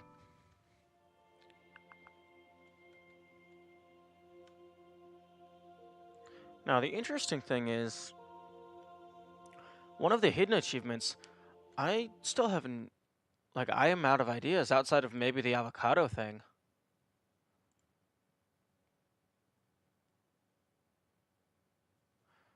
Okay, so looking at the Steam achievements. Okay, global achievements. Vaguely activated achievement. 6.7% of people have it. Okay, the hidden achievement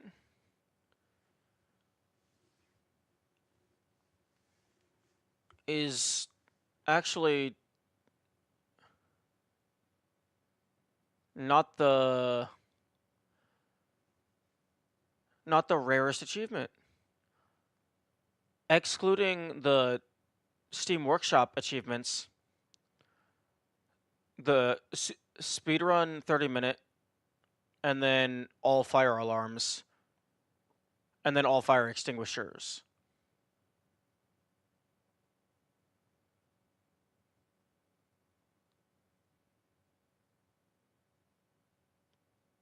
Wait. Oh, polite recognition is actually... It's actually more common than all fire extinguishers. So it's impossible for that to be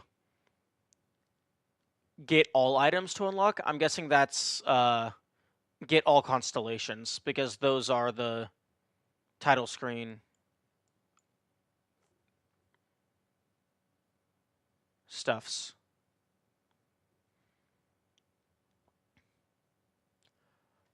Okay, well, that's interesting.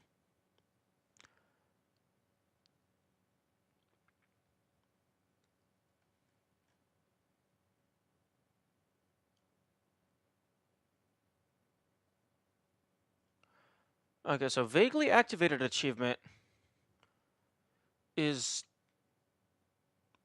actually more common than getting all of one kind of collectible. So either it's not that hard or just a bunch of people looked it up. Although there is a drastic drop off from put the soda in a recycling bin at 17.2% to vaguely activated at 6.7%.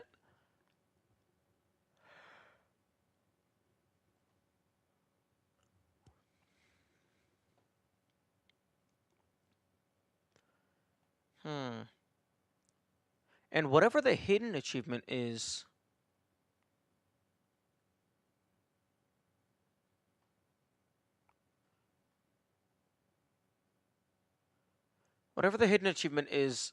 it's more common than finding all fire extinguishers and all fire alarms.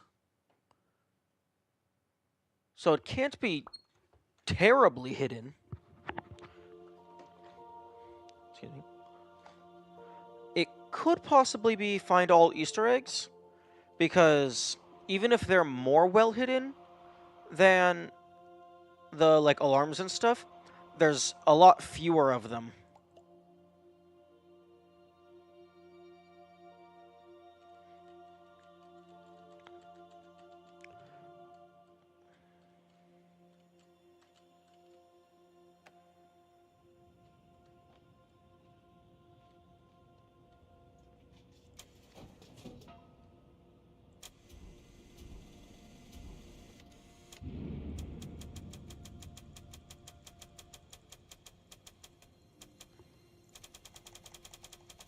I'm still able to interact with this. Maybe it's like give me my money back or something.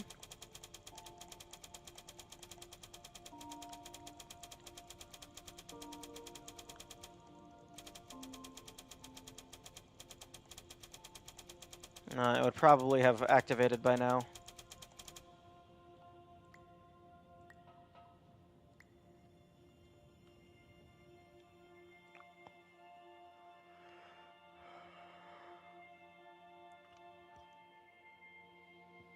Excuse me.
Okay, so the collision starts being proper. Yeah, halfway through.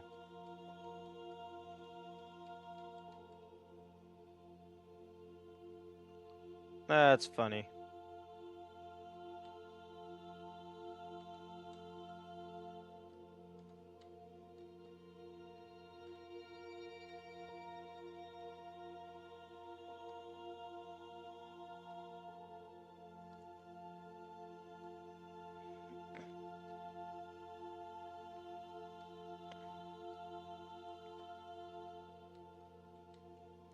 Oh, that's why I thought this was a tunnel. It's you can see into the other room. Okay.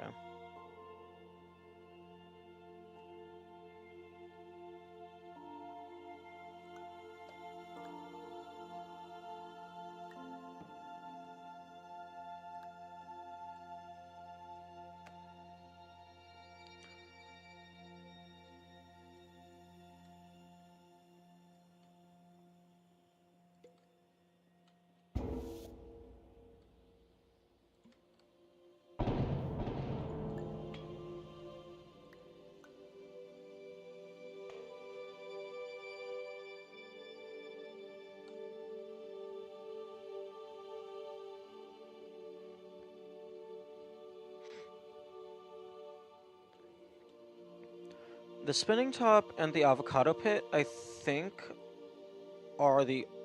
Off the top of my head, those are the only unique objects, aside from the eggs, that I can interact with and physically move around, that I haven't done anything with.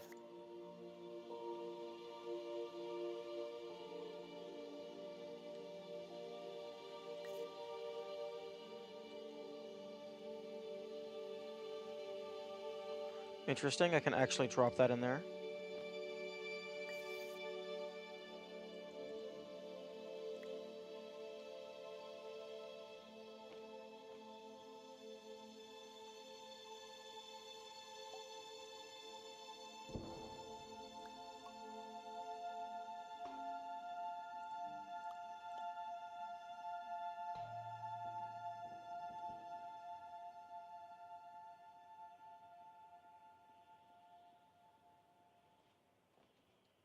What do I do with the spinning top?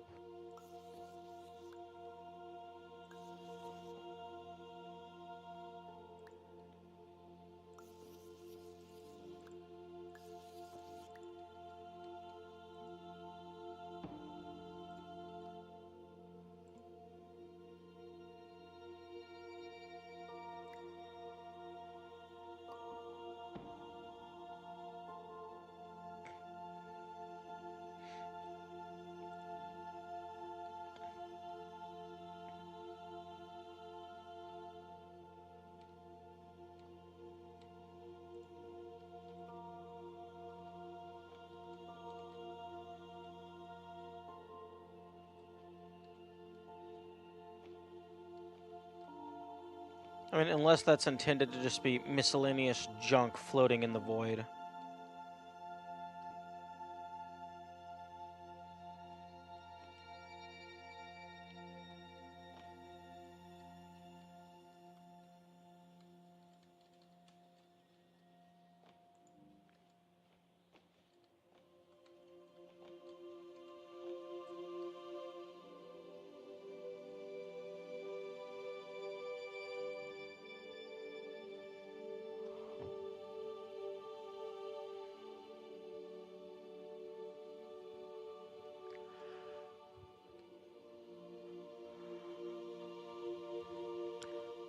That should be hollow, but it's not angled up enough for me to get underneath of it, I don't think.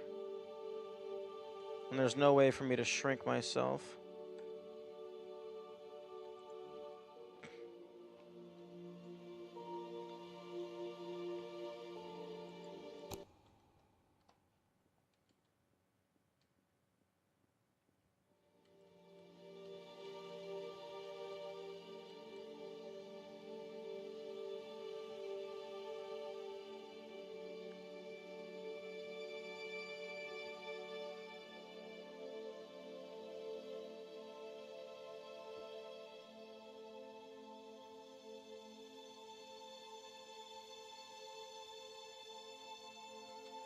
Okay.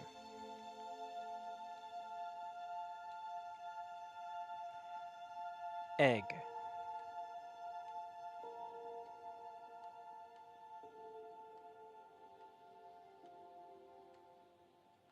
Actually, wait, I'm a dumbass. I just wasted a lot of time. Because I can just go here, and then interact with the computer.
Congratulations on doing something.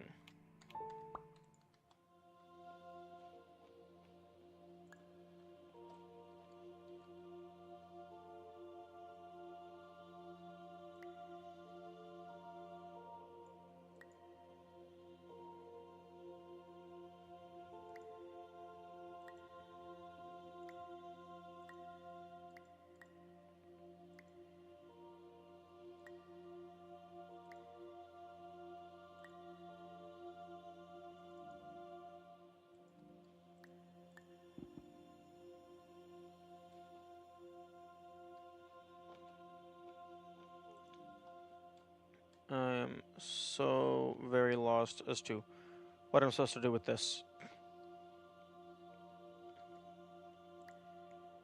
Unless the congratulations on doing something is a reference to the players just doing things that have no purpose to get into little nooks and crannies, and then the devs put the eggs there. So maybe it is find all of the eggs, and the finding, and it's a reference to how the eggs locations were originally found.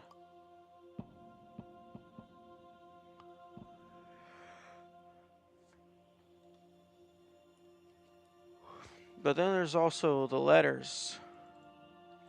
What do they mean?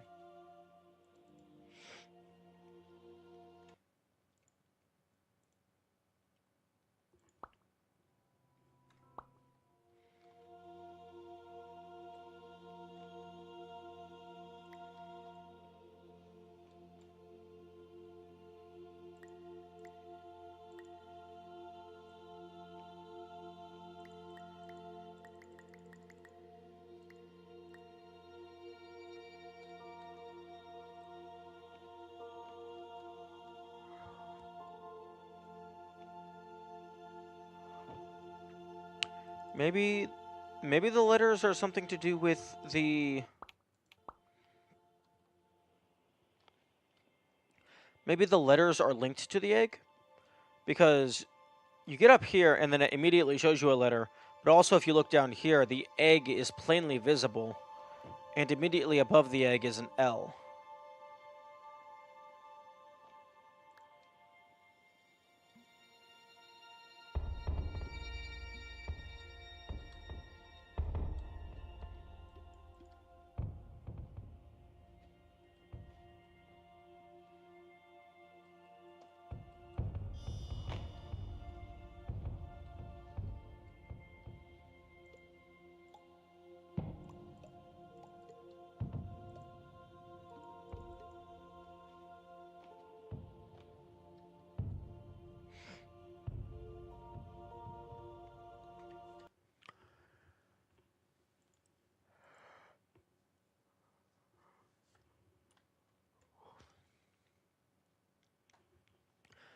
B, D, E, E, L, U, P. Those are the letters that I currently have.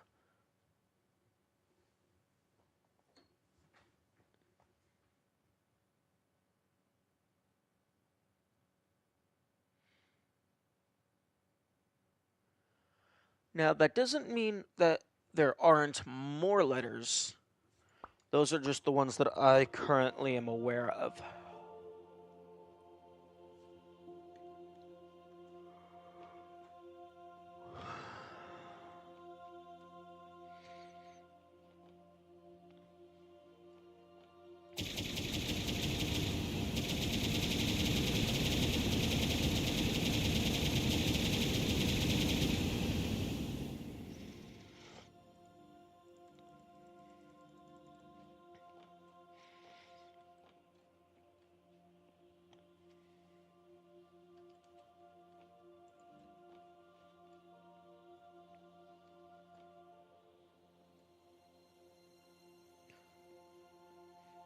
I actually didn't try and get up here in developer commentary mode. I wonder if there's any dialogue.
these were probably given to you to make it easier to traverse.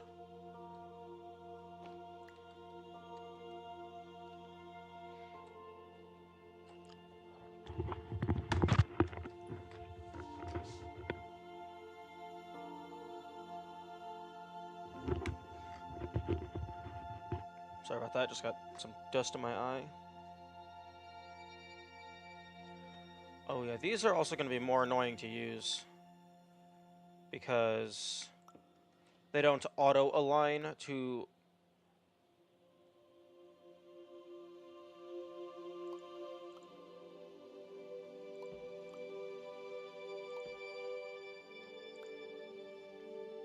Oh, this one, the blue chess piece auto-aligns.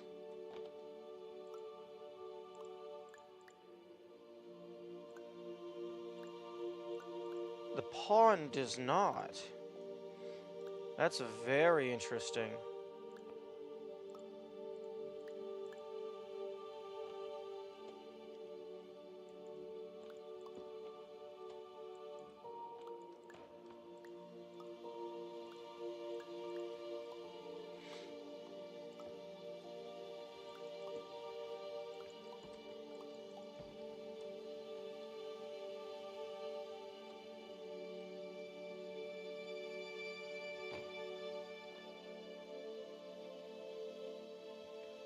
Okay, I do not have much time left, so I'm just gonna do a quick sweep of what I'm able to get to.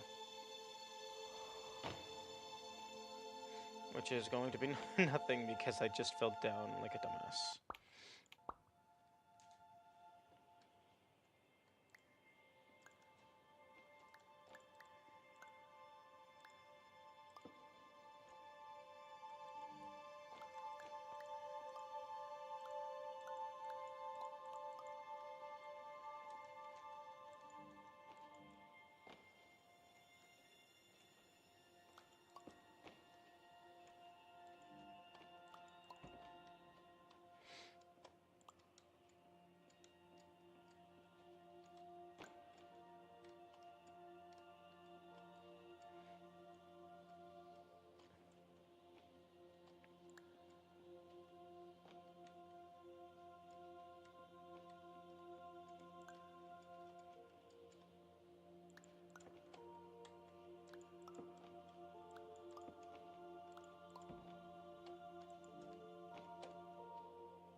Okay, that's all the time I have for today.